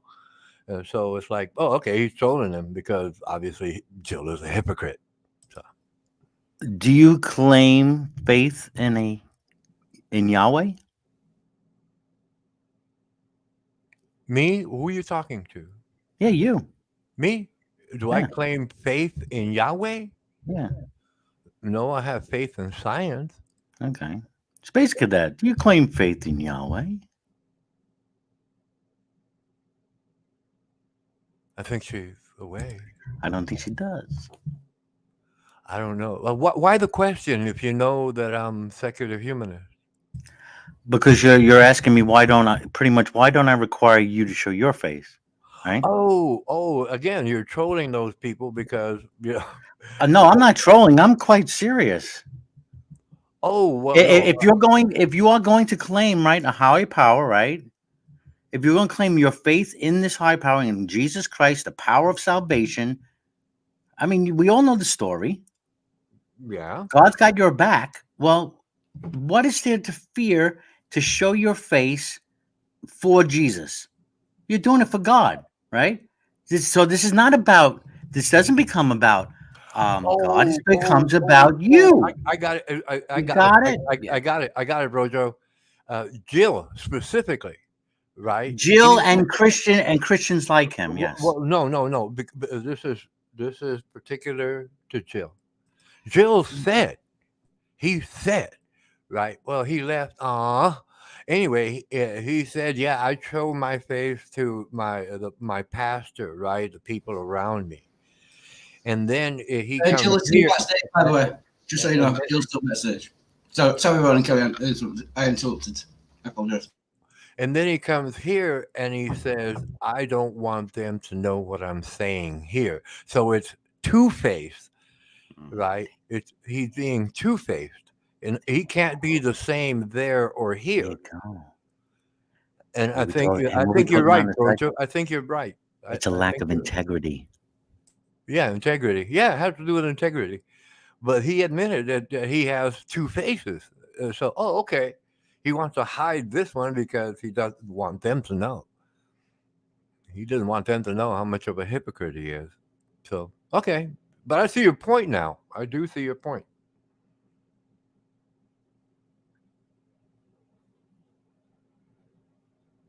Poor thing, he left. Oh.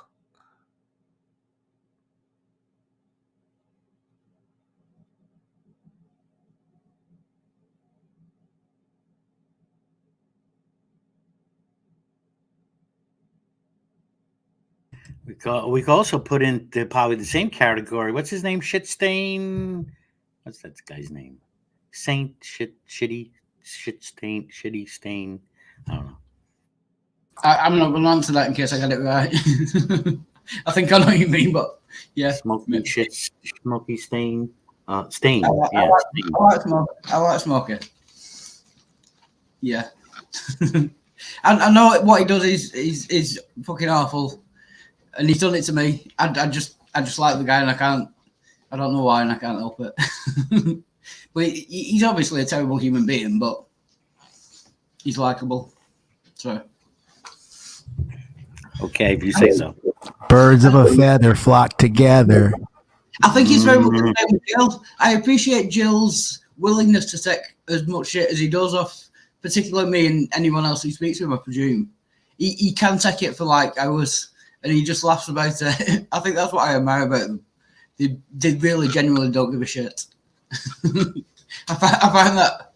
Yeah, but you don't know if he cries in the mirror every night over everything that was said to him and breaks down and just tries to build himself up for the next day, thinking it's going to be something good till he opens his damn mouth again. I'm sorry. This thing of faith just becomes about just words too many times. It's just words, and then when people wonder why we can't take anyone serious. Yeah, I agree. Love struck a fallen for a lamppost. I'm giving it my utmost. Do you remember that song, Heretic? Songs? No. Okay. What's happened to everybody? Where's Tommy and Jill? Tommy left. I put Jill backstage. He did stay backstage for a good 5 minutes, to be fair. Some people will just leave immediately. See, that's the kind of thing I mean.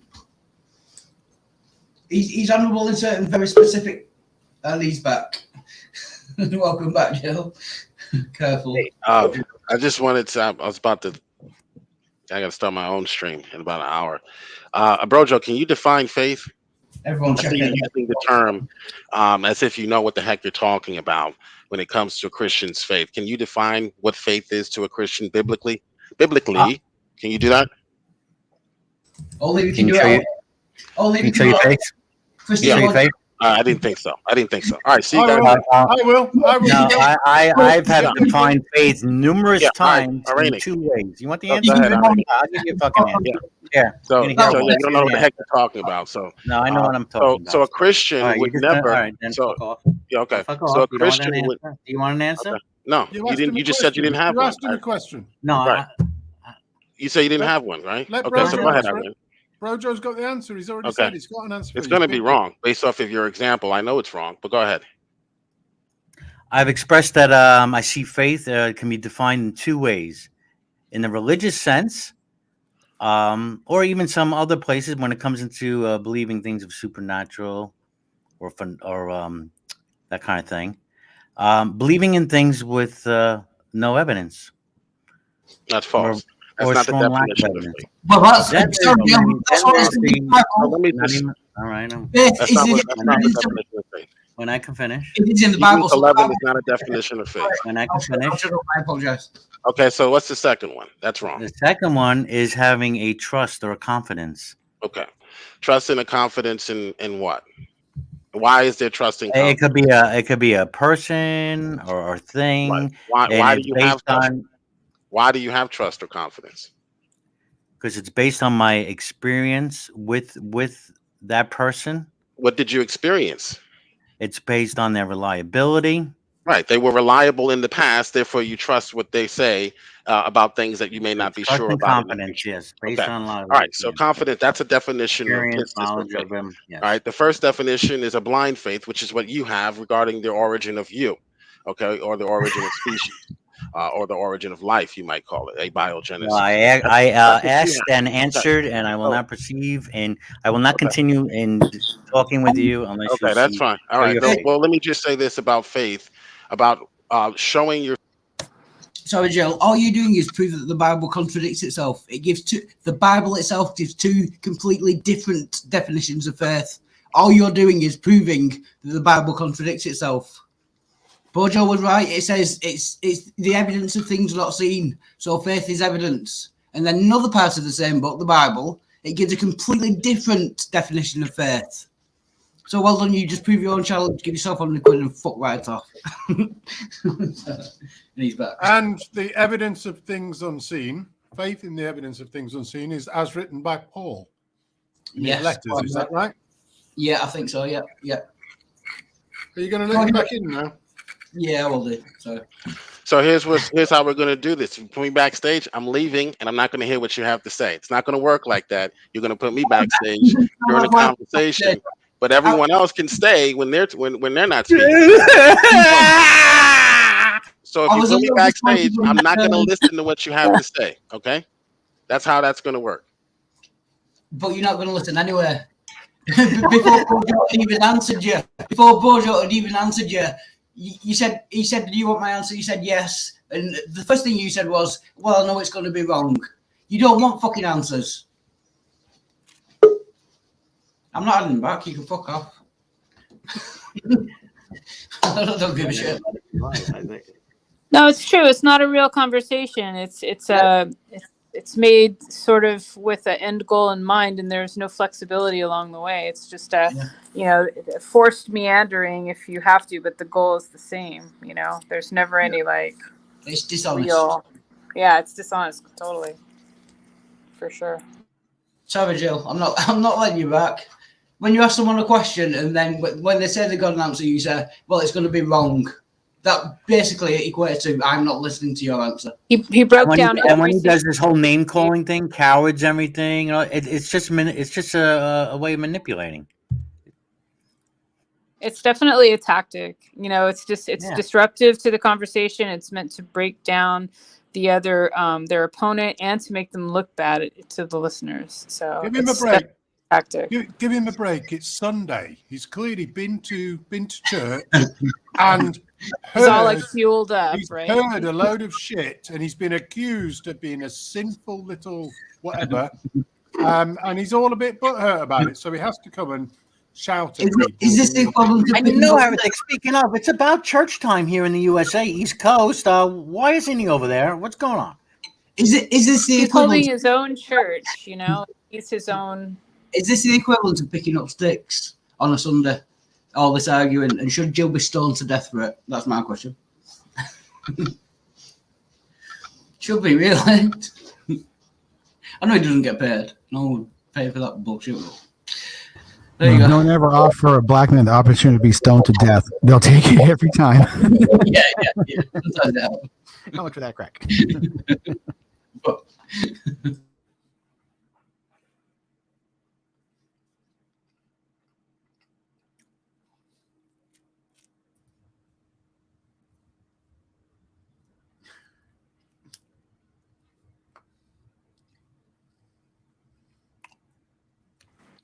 What's your favorite sci-fi movie?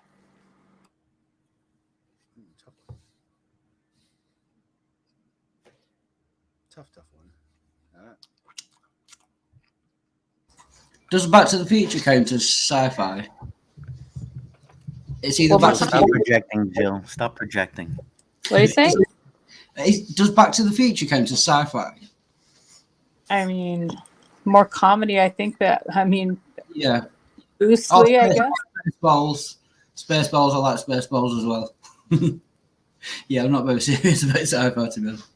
Did you like what do we call it, The Galaxy? That is a limit of my sci-fi knowledge, I'm afraid. One more time. That is a limit of my sci-fi knowledge. I do go on long rants about people who like sci-fi. It's like people who like anime. It's kind of grow up. It's cartoons. So I know it's not. It's for kids. I love sci-fi, but I'm not a best fan or anything. Yeah. No, I've got quite a lot of criticism for saying that in the past, and that's all. I like those disaster movies based in the future when there's an asteroid or giant flood or something. Yeah. I think they're really good. Then there's the alien invasion ones and yeah, Will Smith. I like that. There's some really, really good ones. I never remember the names of them. I just like the types of movies.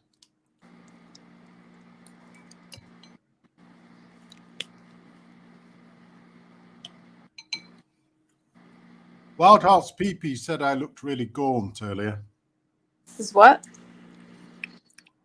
Wild Hearts PP said in the side chat that I looked really gaunt. Oh. Look. So I don't know whether that was because I was in black and white or whether because I've lost a lot of weight. But... Yeah, I think that means thin, doesn't it? I take it as a compliment. If you're trying to lose weight, then it's a compliment, I think. I'm not sure gaunt has ever been put as a compliment to anybody.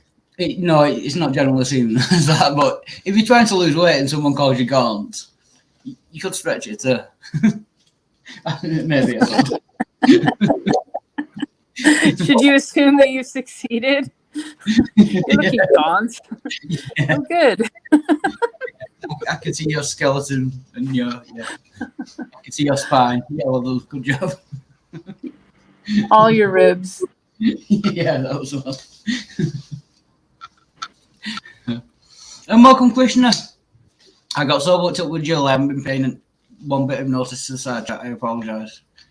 Welcome, Krishna. Good to see you.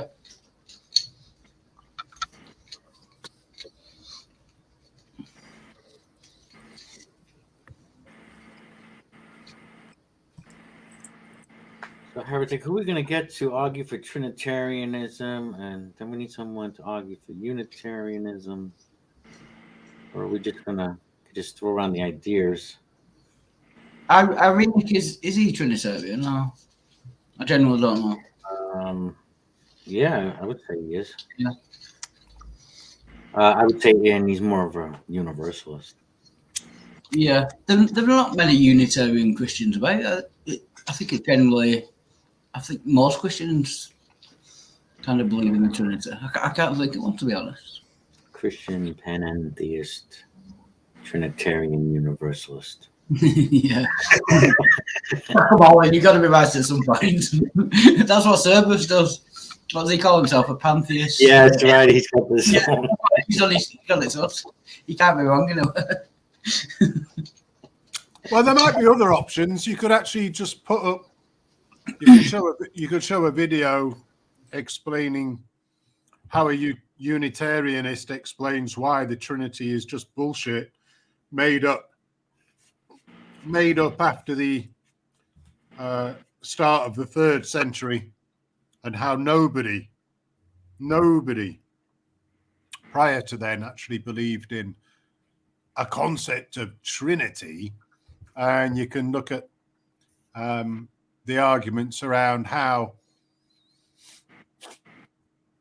the original Christians that Paul introduced, they were completely anti-government, anti-state, all those sorts of aspects. They would not get involved in that area. They were followers of Christ rather than worshippers of Christ. So they followed Christian doctrine as it came from Paul and from Christ, whereas these are now, what we've now got is worshippers of Christ who do what the fuck they like. I mean, basically they turn up on a Sunday to church, make all these bland statements about how bad they've been. They feel really guilty. They get whipped. metaphorically in their church, and then they go back to acting like atheists for the rest of the week until the next Sunday, when they go back and get told how bad they are and naughty they are, etc. So there's lots of aspects to it. I've got a question. Are there any like denominations that was it Unitarian? Like are the Mormons Unitarian or the JWs or something like that? Like Unitarian Universalist kind of The thing? Unitarianists are Unitarian. Yeah. I used to be involved in a religion that was sort of close to that, but it's called religious science. Right. Because I thought all Christians believed in Trinity. I've just not been doing the research. No, is there a lot of them? I don't know. I don't think so, but you can Google for Unitarian churches. There's one near my work in. Yeah. And it's like, yeah, these things very much exist. They do not accept the Catholic doctrine or the Council of Nicaea doctrine of Trinity because they made it up. There's no fucking Trinity. I mean, Jesus was a human being, not God. Yeah. It makes start thinking if you look through the Gospels and you see the way that they changed, and you look from the Pauline stuff, and you go, Mark had absolutely nothing at all about the birth of Jesus or the resurrection. Yeah, all the. Is Mark the one with the fake ending that was written a lot later? Yeah, is that one? Yeah, I know what you're saying. So the women ran off scared. Yeah, that was the end of it. When they found out that the tomb was empty. Yeah. Bang. That was it. That was the ending of it. I'm promised not to say anything. Then comes Matthew and Luke, who both have their own starting bits, which actually say God inseminated Mary to produce Jesus, which is another topic that could be really interesting. Is what is the word begotten? What the hell does the word begotten mean? As in comparison to created. And remember, Heretic, he had to do it with David's sperm. Through the ear canal, if you're Catholic. Catholics have a doctrine. He borrowed sperm? God inseminated Mary through the ear canal. It was oral insemination. AURAL. Oral. It was through the ear canal. Because I'm telling you, some Catholics believe that. Catholics believe that? One more time. Could you say that again? God basically inseminated Mary through the ear canal. So he just spoke her into being pregnant, essentially? Not actual sperm, but it went through the ear canal. Real sperm. Wow. Yes. So did he just ejaculate it from like what part of himself? It just appeared? Yeah, beyond that I don't know. I'd love to know how the sperm got down to the ova. Yeah, it's basically because a special route, apparently. Mary can't have anything to do with her private bits. She has to be a virgin. I think that's how it all came about. So it was through the ear canal down into the womb, missing out all the fun bits. See, none of that is in the Bible either. And so Matthew and Luke have both got this birth narrative, which makes Jesus be part of God. Yeah. God is not just the Father in terms of theological terms, but Jesus is actual Father. Yeah, biologically. Biologically, or whatever term you want to use for it. Yeah. Biblically, Christologically. Yeah. What you then have in Matthew and Luke is the end stuff of the resurrection and the stories of Jesus coming back and appearing to the disciples. Yeah. So you've then got this bit about, okay, Jesus started. So Mark Jesus was just a human being that seemed to have some kind of way with things. Matthew and Luke, Jesus was born or begotten by God through Mary, and then was exalted by God after he died. It's just obvious. That was an incarnation. That was an incarnation stuff throughout all of it. Whereas in John, Jesus existed eternally. Look at the way it changes. Look at how the Gospels actually advance the whole thing. And it's like, and of course, Mark came first. Then 15 years later, you've got Matthew and Luke. And then 10 years later, you've got John. It's stuff is actually developing all the way through the first century. What's it called? It's just a progression.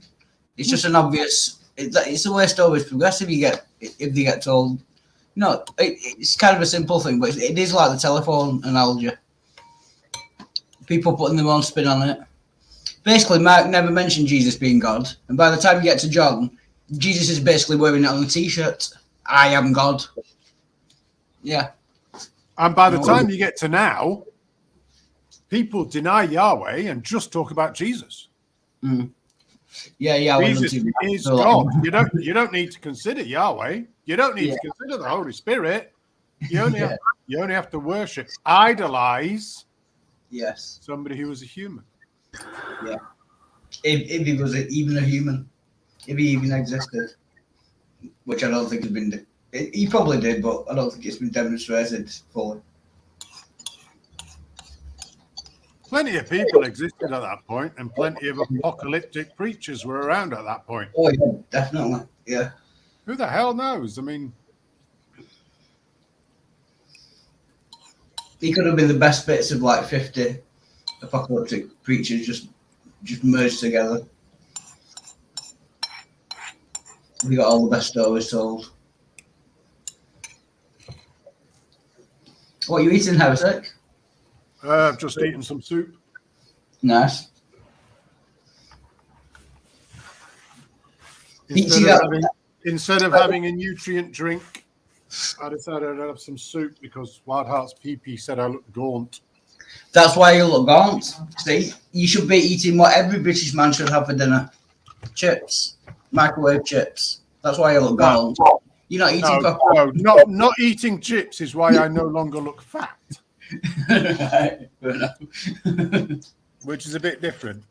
Yes.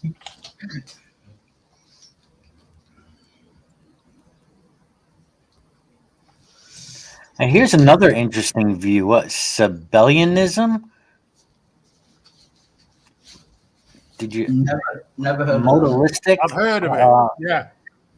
Unorthodox belief that the one God existed in three modes at different times in history, but never at the same time. Often they believe God's name is Jesus. That sounds slightly more believable. It makes slightly more sense, but I'm not sure. You'd have to explain it to me further.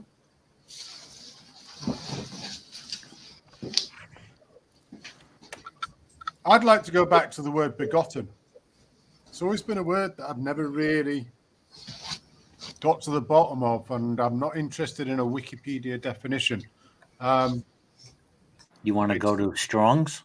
No, I want a plain English definition of what these people actually mean by begotten. So if I now look at it, I was only thinking about this morning. If I look at created, then Adam and Eve were created. The first humans were created out of the ground or whatever. The heavens and the earth were created. The seas and the land were created. The plants were all created. The animals were created originally. So there's an ability to say they were created. Mm-hmm. Yet, Jesus was begotten because he wasn't created. He's actually the seed of God, according to Matthew and Luke. And being the seed of God, is that what is meant by begotten? So it's not actually created. It's a natural. He is part of God. He is a continuation of God. Is that what they mean by begotten? I can give you the definition of Google, but you've already said you're not interested in that. I want a plain English determination from a biblical point of view of what they mean by begotten. I'm not interested in a 21st century definition of begotten, which doesn't have a connection into God. I will give you anyway. For anyone who's interested, from Merriam-Webster, it says brought into existence by or as if by a parent. So from that definition, Jesus will be like everything else that was created. It says brought into existence by or as if by a parent. By a parent. Yes. So my children are begotten to me. Yeah. Yeah. I begat my children. Okay, that works. I mean, that's how they describe all the lineage, isn't it? This person begat that person, et cetera, et cetera. They list a huge number of names that way. Exactly. Okay, so it fits with what I was saying. A process of reproduction. A process of reproduction. Okay, so that fits with what I was saying. So it links to Matthew and Luke. It links to the birth narrative. It links to the fact that God planted his seed into Mary in order that Jesus was born, which means Jesus was not created by God in terms of I wanted it, so I said it, the Logos or whatever, and it happened. It was actually, it came from God because it's God's seed. And therefore, that's why Jesus links directly to God. He is part of God, and therefore can be said, oh, because he's part of God and he's the seed of God, he has the ability to go back eternally in terms of the argument. Wild Heart's PP says, read it out, Wild Heart. Come on, it's your channel. Well, let's PP. Thanks. That sounds good. The phrase "only begotten" comes from the Greek word monogenes, which means that Jesus is the unique or one and only son. So he had one set of genes, or monogenes. So it is a genetic thing. It's a biological thing, according to that. Yeah. But now, for Jesus to be the Messiah, though, he has to come from the seed of David. And that's where the genealogies come from. Both of them. Yeah. And the problem is, both of those genealogies, although they both get back to David, their next one up is Joseph. Which had nothing to do with Jesus biologically or genealogically. Right. Exactly. Right. Nothing to do with him. Exactly. Yeah. So the fact Joseph was the lineage to David, not Mary, unless Joseph was the name of Mary's father, as well as her husband. They're talking about a different Joseph. It's a case where the Christians want it both ways. Yeah. Whatever it is. I don't know. But we do know Joseph came from the lineage of David, allegedly, according to the Bible, blah, blah, blah.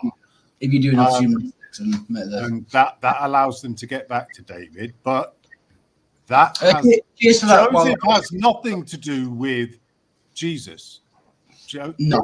Joseph is the stepdad. Yeah, adoptive at best. Adoptive parent. So that makes Jesus a cuck child? I'm saying nothing. I wouldn't say that's a joke. Excuse me. These are the mechanics of it all. What I agree with Heretic, and if that's true, that would make Jesus what? A cuck baby. That's what it is. So in essence, you're that's a strong word around the Englishman. I see by the expression of all and everything. That's some strong language, huh? Ronan, you're saying Joseph was cooked by God. Yes. Okay. But the time you see him, I will laugh my tits off. But the word cuckold, the word cuck from cuckold, which is in nature, it happens all the time. Again, I'm agreeing with the mechanics of the statement. So there's an outcome to that. You're not only you are actually stating it in line with what the Bible actually says. Right. Joseph knew that his alleged virgin bride was pregnant before he went to pick her up to actually go and marry her. And he had to think about it, and then was visited and told it was God's sperm and please marry Mary. So you're absolutely right. He was cooked by God. Right. But I think I might have made a terrible oversight. I think, that's PP's thing within 2 parts, and I only read the first one. I don't know whether this will make a difference or not, but the second part is the Hebrew for begotten is yalad, and the lexical meaning is to beget, or bring forth. I don't know whether that makes any difference at all, but I just missed the second comment. It fits in. The one thing that I disagree with Wild Hearts PP about is the capital S, where he goes, means that Jesus is the unique or, in quotes, one and only, end quotes, Son. And Son is a capital S. There is no reason to have the capital S. And I think this is where some of the problem comes in with Son of God in the Bible, because people put the capital S on it, and then it links through to Daniel. That's where a lot of problems come in. Now, of course, the original literature that the original Bible comes from, the original stuff, everything that we've got, everything is in capitals. There's no capitalization of anything throughout it. It's all in capitals. There's no grammar. There's no spaces. There's no full stops. There's nothing. Yeah, no punctuation whatsoever. It's one long sentence. Yeah. So the S on the Son of God would appear to me to arise from a translator deciding they were going to put the capital on it, rather than just saying he's the one and only begotten Son of God, small s. He is actually the Son of God. That's the only way it could have happened, I would imagine, given what you just said about the language in that. I think that's the only way.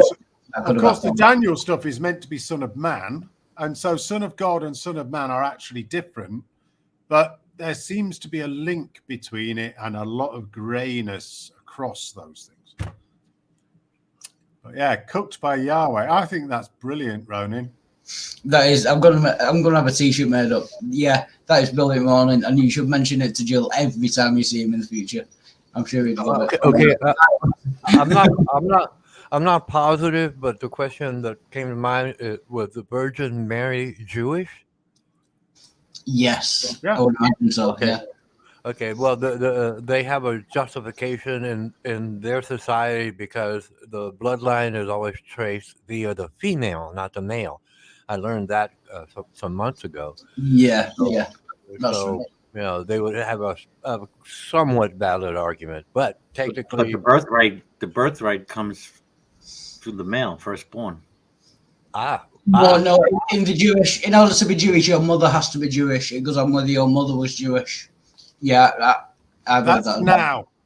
That is now. It's changed. I don't know that is what it was 2,000, 3,000 years ago. I'm not convinced of that. I don't know.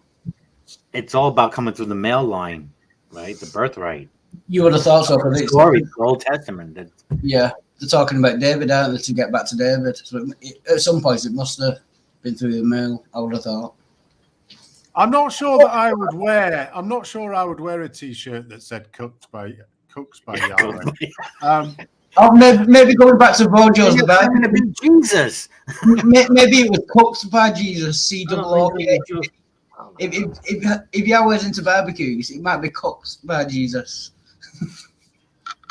Sorry, that was poor even for me. St. Tommy is saying that God conceived Jesus before Joseph married her. Therefore, no cut. Well, no, because if he knew, if he knew, hey, God inseminated her, man, you're just gonna, be a provider for Mary and Jesus and a sibling, But anyway, and Mary will remain a virgin for the rest of her life. So you're never going to shag her. Sorry, Joseph. No. You respect that. Virgin meant young maiden, so she couldn't have remained a young maiden for the rest of her life because at some point she would stop being young. It didn't mean not to have sex; it meant young. I'm not sure the Catholic Creed has that definition, though. Oh, I'm sure it doesn't. I'm sure it doesn't. No. Right, and didn't she have kids afterwards? James, James is the brother of Jesus. He had a brother, didn't he? Yeah. Well, apparently, what was his name? Was it James? I believe it's James. Brother. And there might have been maybe more. So it's a bit like Zeus. When Zeus came down and had his way with whoever it was that he had his way with, and got this lady pregnant, and she was already pregnant with somebody else, then that produced, was it Hercules and somebody else as twins, where Hercules was the son of Zeus and the other one was a human. So it's just this idea of them being twins is very strange. But allegedly, Joseph was a much, much older man who had children from a previous marriage already. There's so many different excuses that Can I pick you up on your language? How is it? You are pronouncing allegedly wrong. I think you'll find. Oh, allegedly. I'm allegedly pronouncing allegedly wrong. Okay. I accept for your admonition.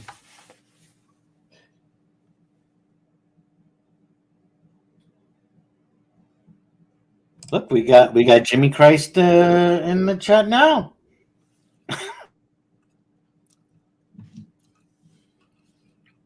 Jimmy. Woo! Jimmy. That was quick. Yep, only took 2,000 years. Jimmy Christ.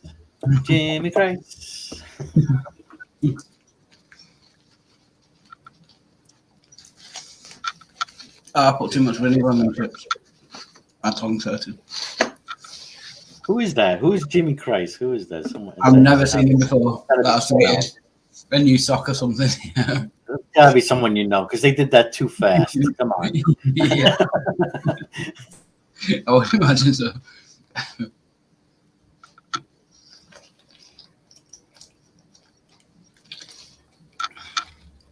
Oh, Jamie Quest, when are you coming back?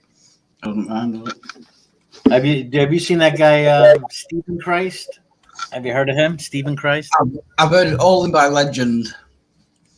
He was quite eccentric, I believe.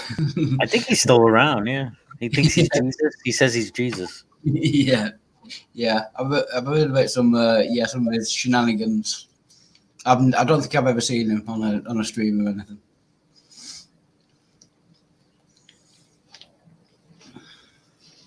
Your bro Jimmy Christ says hello, brojo. No, he's saying say hello to his brother Jesus. Well, he didn't say that. I was going to say hi to him, but apparently he's kind of put off by people like me. So yeah. And how do you question it? I'm sorry, I've been my mind wanders, so sometimes I go 5, 10, 15 minutes without reading the side chat or anything. I did meant to say hello earlier, I didn't, by the way. And you have made some good comments on ones I've seen. Just not when I'm talking, my brain just switches off. I've got that kind of brain.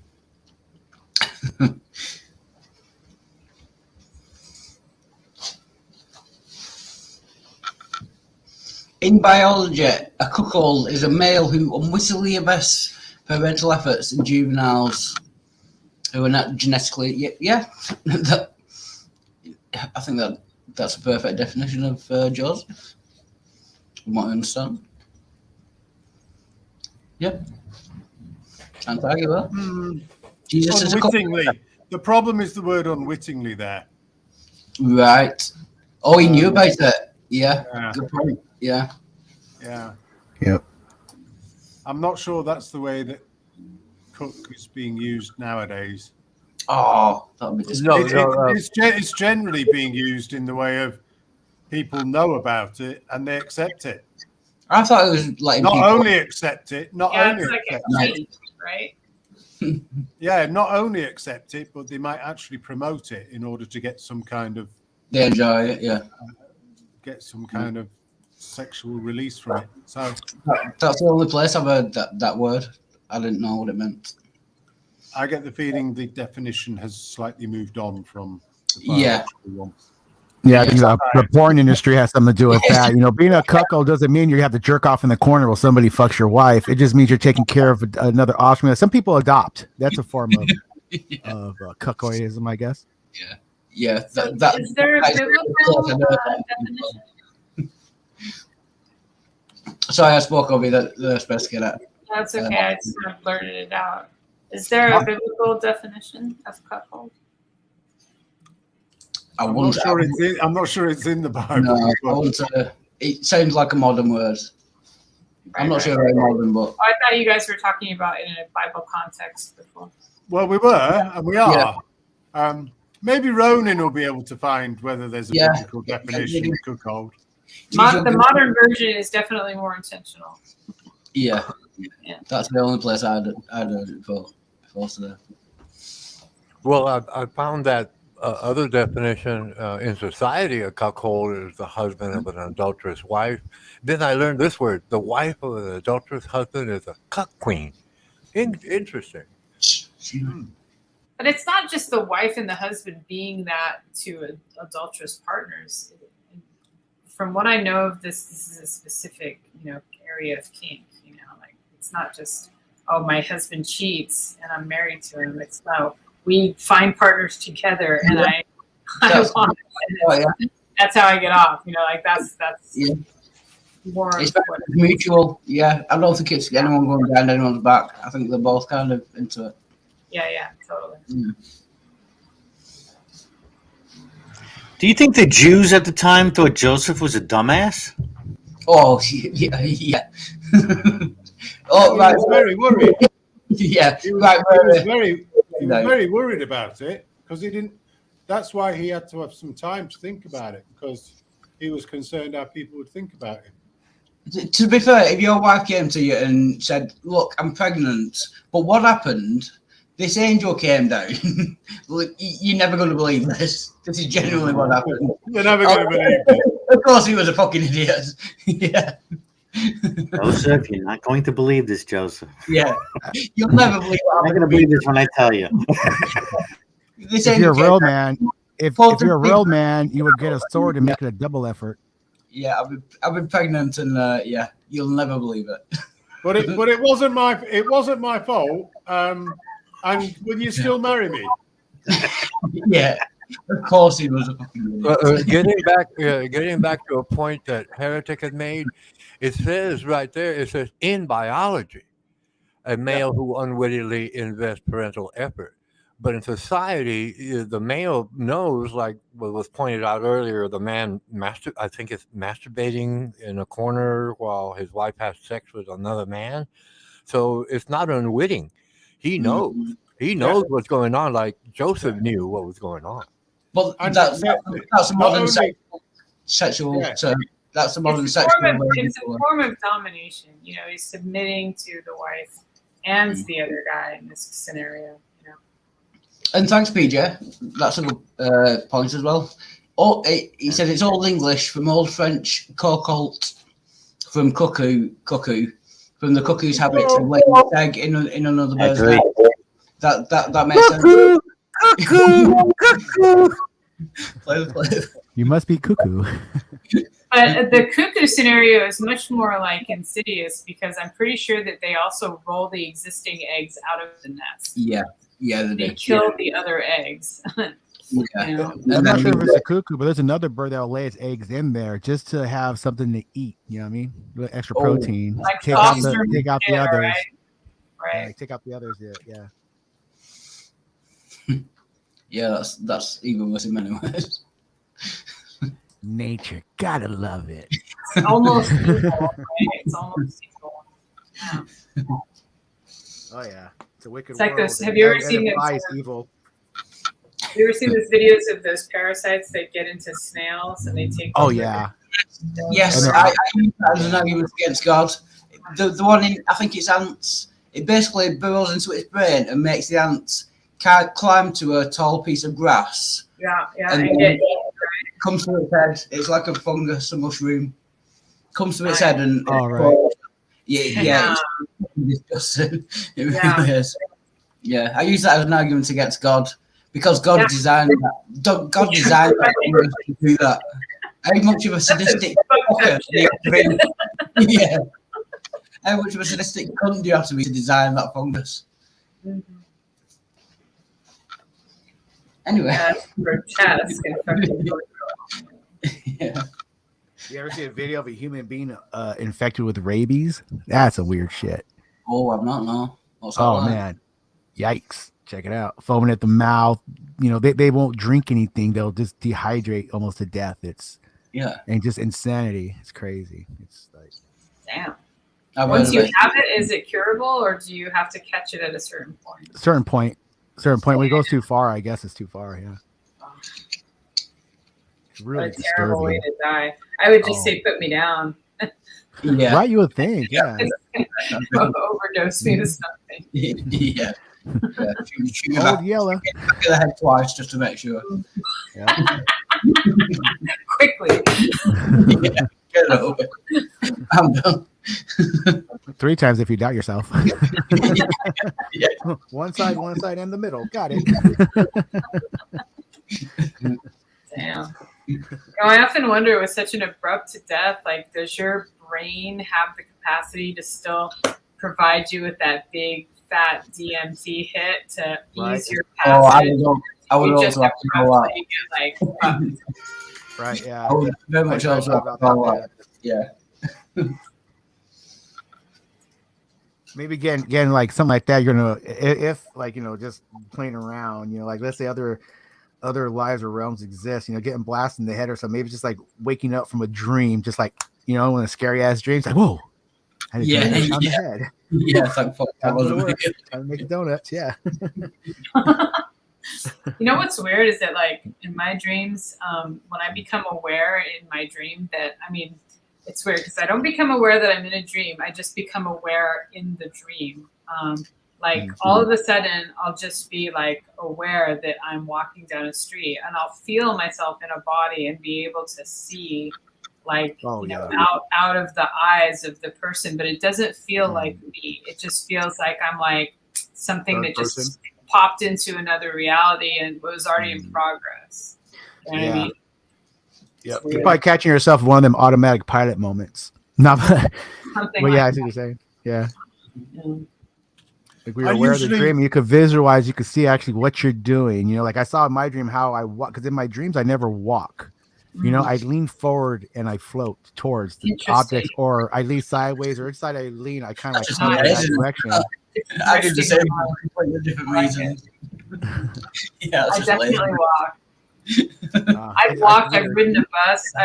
I have recurring dreams of waking up, driving.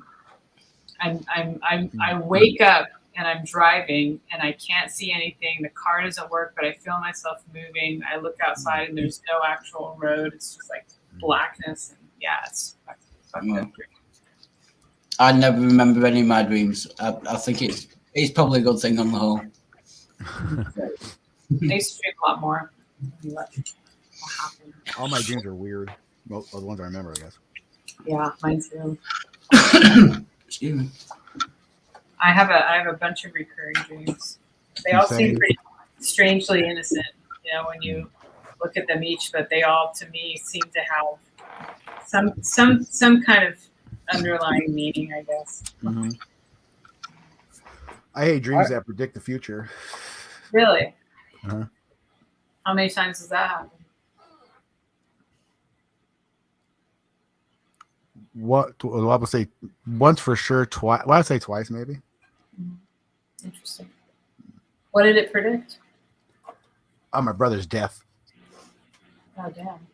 I would have a recurring dream that my brothers and I were riding our bikes, but we're able to fly around the sky. You know, we go wherever we want, but we all fly down into this big valley. We all come from different points and meet in the middle to talk, and then I wake up. One dream I had, we're flying around. I was flying around. I go to the field, and it's just me and my older brother and I. And then the next day, my wife calls my shop and tells me that my brother was killed. Wow.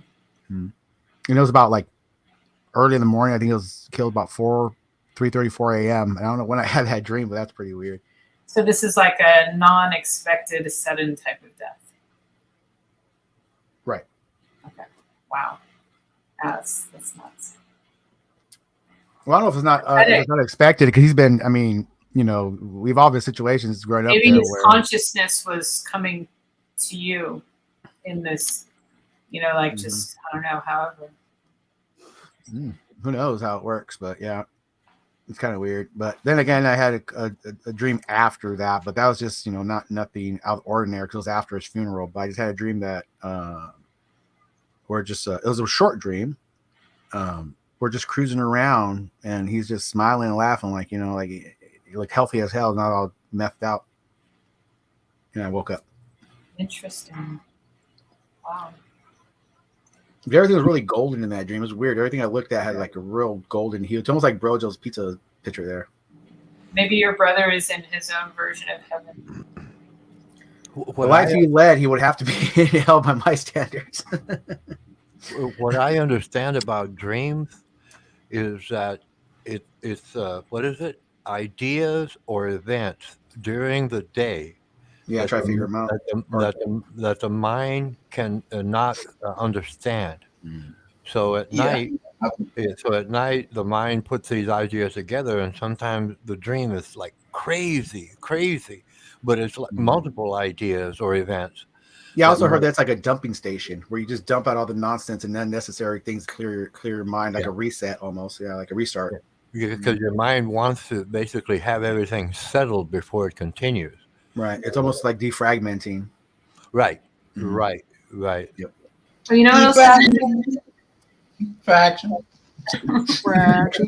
I didn't know this before, like a couple of months ago, but like when you sleep, your spinal fluid comes up and flushes through your brain and like cleans out the waste and removes it, and like on a nightly basis. And that's only if you actually get like to a certain point of sleep, and like that's part of what, like, you know, the bad effects of sleep deprivation is that you actually experience sort of a toxic buildup because that process is not happening like regularly enough. Yeah. I've had that. I used to take amphetamines for quite a long time. Yeah, I've been quite sleep deprived. Yeah, that's absolutely.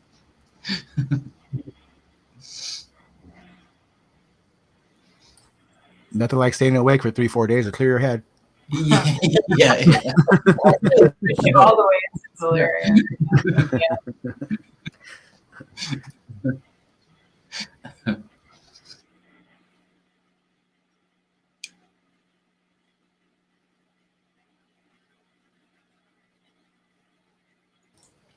Right,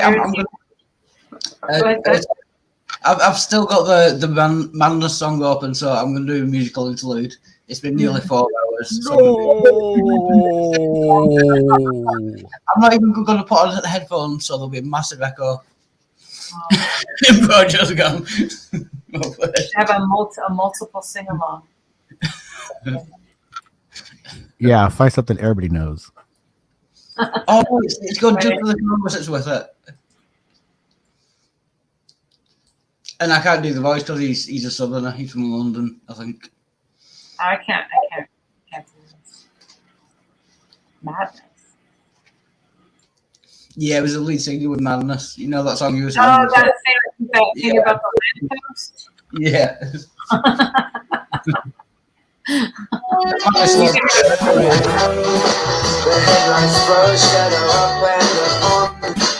Friends and loved ones that have done no wrong, but no longer in it to me. Oh, when I'm out alone, into the crystal love and gone. A path of exterior color. I come the morning, shivering and contorting, to border on the brink, but just another Cinco. Take me down for one more round. Oh, involve me in libations, stick a rock in my foundation, I pickle my relations, put me on probation. Oh, I'll take you down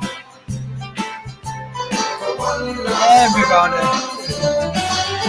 Oh, love struck a hole for a lamppost, giving her my utmost, spilling on the deepest feelings. Love struck a hole for a lamppost, giving her my utmost, spilling on the deepest feelings. All I want to do is snuggle up to you, a nightcap in the early morning dew.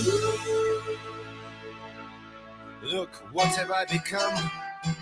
Distancing myself so far and from, but gazing out I wave the night boat on. For now it's heaven in deepest Tottenham. Oh, what have I done to deserve this fate? It's all going wrong. Even the cab fare has been and gone, and now I'm living in deepest Tottenham. Come the morning, shivering and tilting, to border on the brink, or just another Cinco. Take me down for one more round.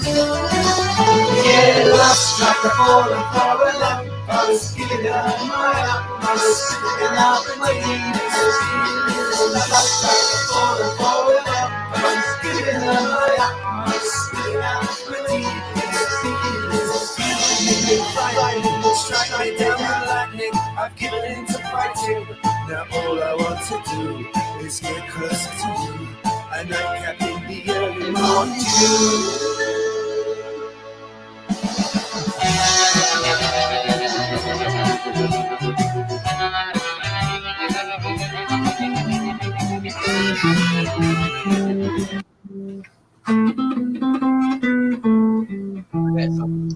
Oh, my bad. Try and find the bloody key I was. Believe it would be. I can't stand Cockneys. Right, I'm off to watch the football, guys. I will see you later on. Brojo, if you're on later on at a reasonable time, I will see you there.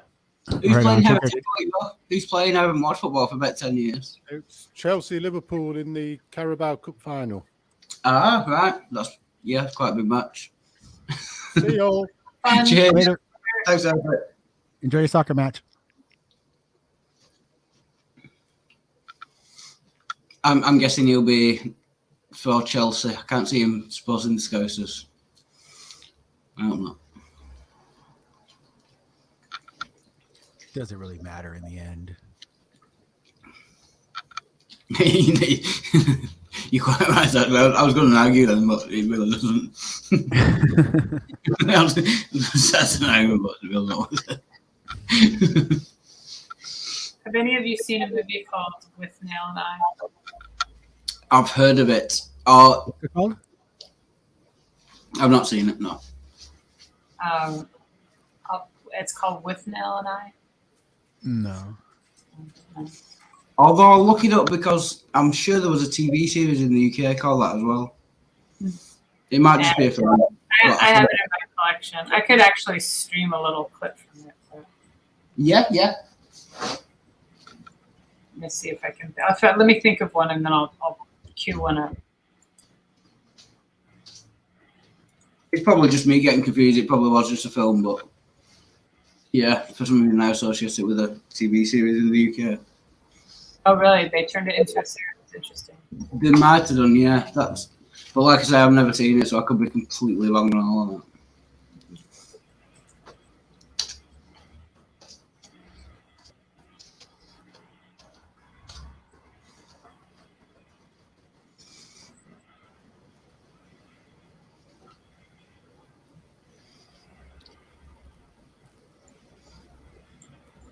All right, I think I found one. Yeah, it was a TV series as well. Richard E. Grant, was he in the film? Yeah. Right. Yeah, I'm not sure. Okay. Oh, sorry. Yeah, I was in a different tab. Oh no, that's okay. So I could share, but I just put the link in. There's just this little scene. I don't know how long it is. It's like 2 minutes. Right, I've got it. Love's got falling forward. The context is that they've been given some money to go get some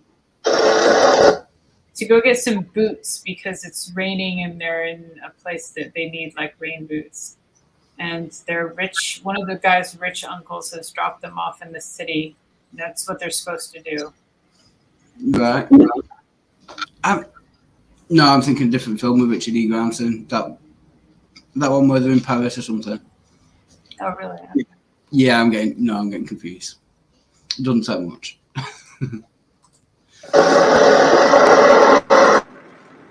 Where is he? Utterly arsehole. We're early. We want to get in there, don't we? Eat some cake. Soak up the booze. Oh, and they've just had like 8 drinks. Oh, I thought we were watching The Hobbit. Yeah, that's called lunch in the UK. 8 drinks. Yeah. All right, yeah. Cake. All right, yeah? No, we're closing in a minute. We're leaving in a minute. Cheers, Ron. Thanks. One cake and tea. Didn't you hear? Yeah, I'm going to step off for a bit. See you later. What do you want in here? Cake. What's it got to do with you? I happen to be the proprietor. Now, would you leave? Ah, I'm glad you're the proprietor. I was going to have a word with you anyway. We're working on a film up here. Location, see. We might want to do a film in here. You're drunk. Just bring out the cake. Cake and fine wine. If you don't leave, we'll call the police. Balls. We want the finest wines available to humanity. We want them here, and we want them now. Miss Blenner has it. Telephone the police. That's all right. Miss Blenner has it. I'm warning you. If you do, you're fired. We are multi-millionaires. We shall buy this place and fire you immediately. Yes, we'll buy this place. And we'll install a fucking jukebox in here. Like when all you stiffs up a bit. The police, Miss Blenner, has it. Just say there are a couple of drunks in the Penrith tea rooms and we want them removed. We are not drunks. We are multi-millionaires. Hurry up, Nabs. We'll keep them here till they arrive. You won't keep us anywhere. We'll buy this place and have it knocked down. Right. Please. Right. We're going. Our car's arrived.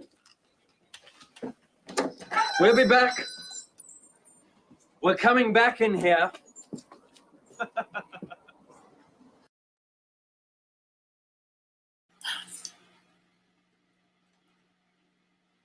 Anyway, those guys are just complete hedonists, and yeah, no, they just fuck off the entire film, and there's consequences basically. But it's pretty funny. It's old. I like it. I missed the last part of that. I had to take vowels out. I think it was me mentioning Cockneys that made you think of two drunk, unsufferable people. That's generally what I like. Yeah. You Englishmen with your Cockneys and fags. Yeah. If anyone doesn't know who's watching, a Cockney is a person from London, basically. You have likely to cockamamie story that is. It actually means it's cockney. It's a cockerel's egg. Cockerel, yeah. So cockerel's egg. So it basically doesn't exist, and it's basically describing them as being dishonest and criminals.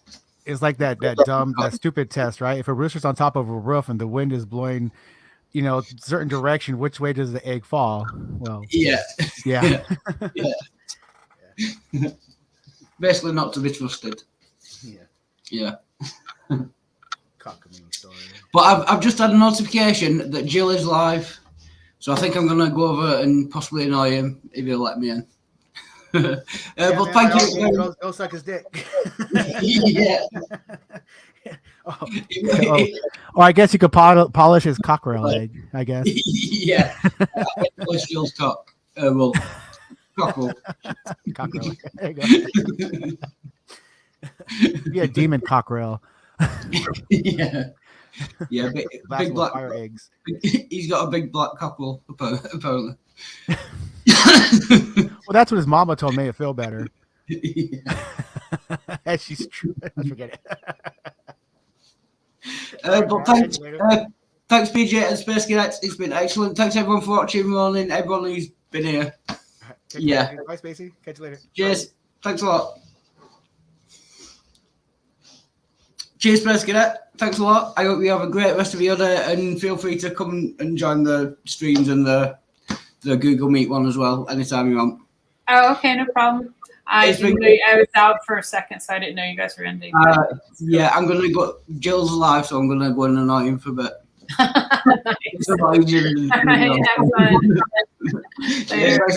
See you later. Right. Yeah, so that's it. Thanks everyone for watching, and everyone to Bojo's tonight. I'm not sure what time it is. Bojo show, I mean, because the time difference. But everyone go and watch that when it's on. Thanks a lot. See you later.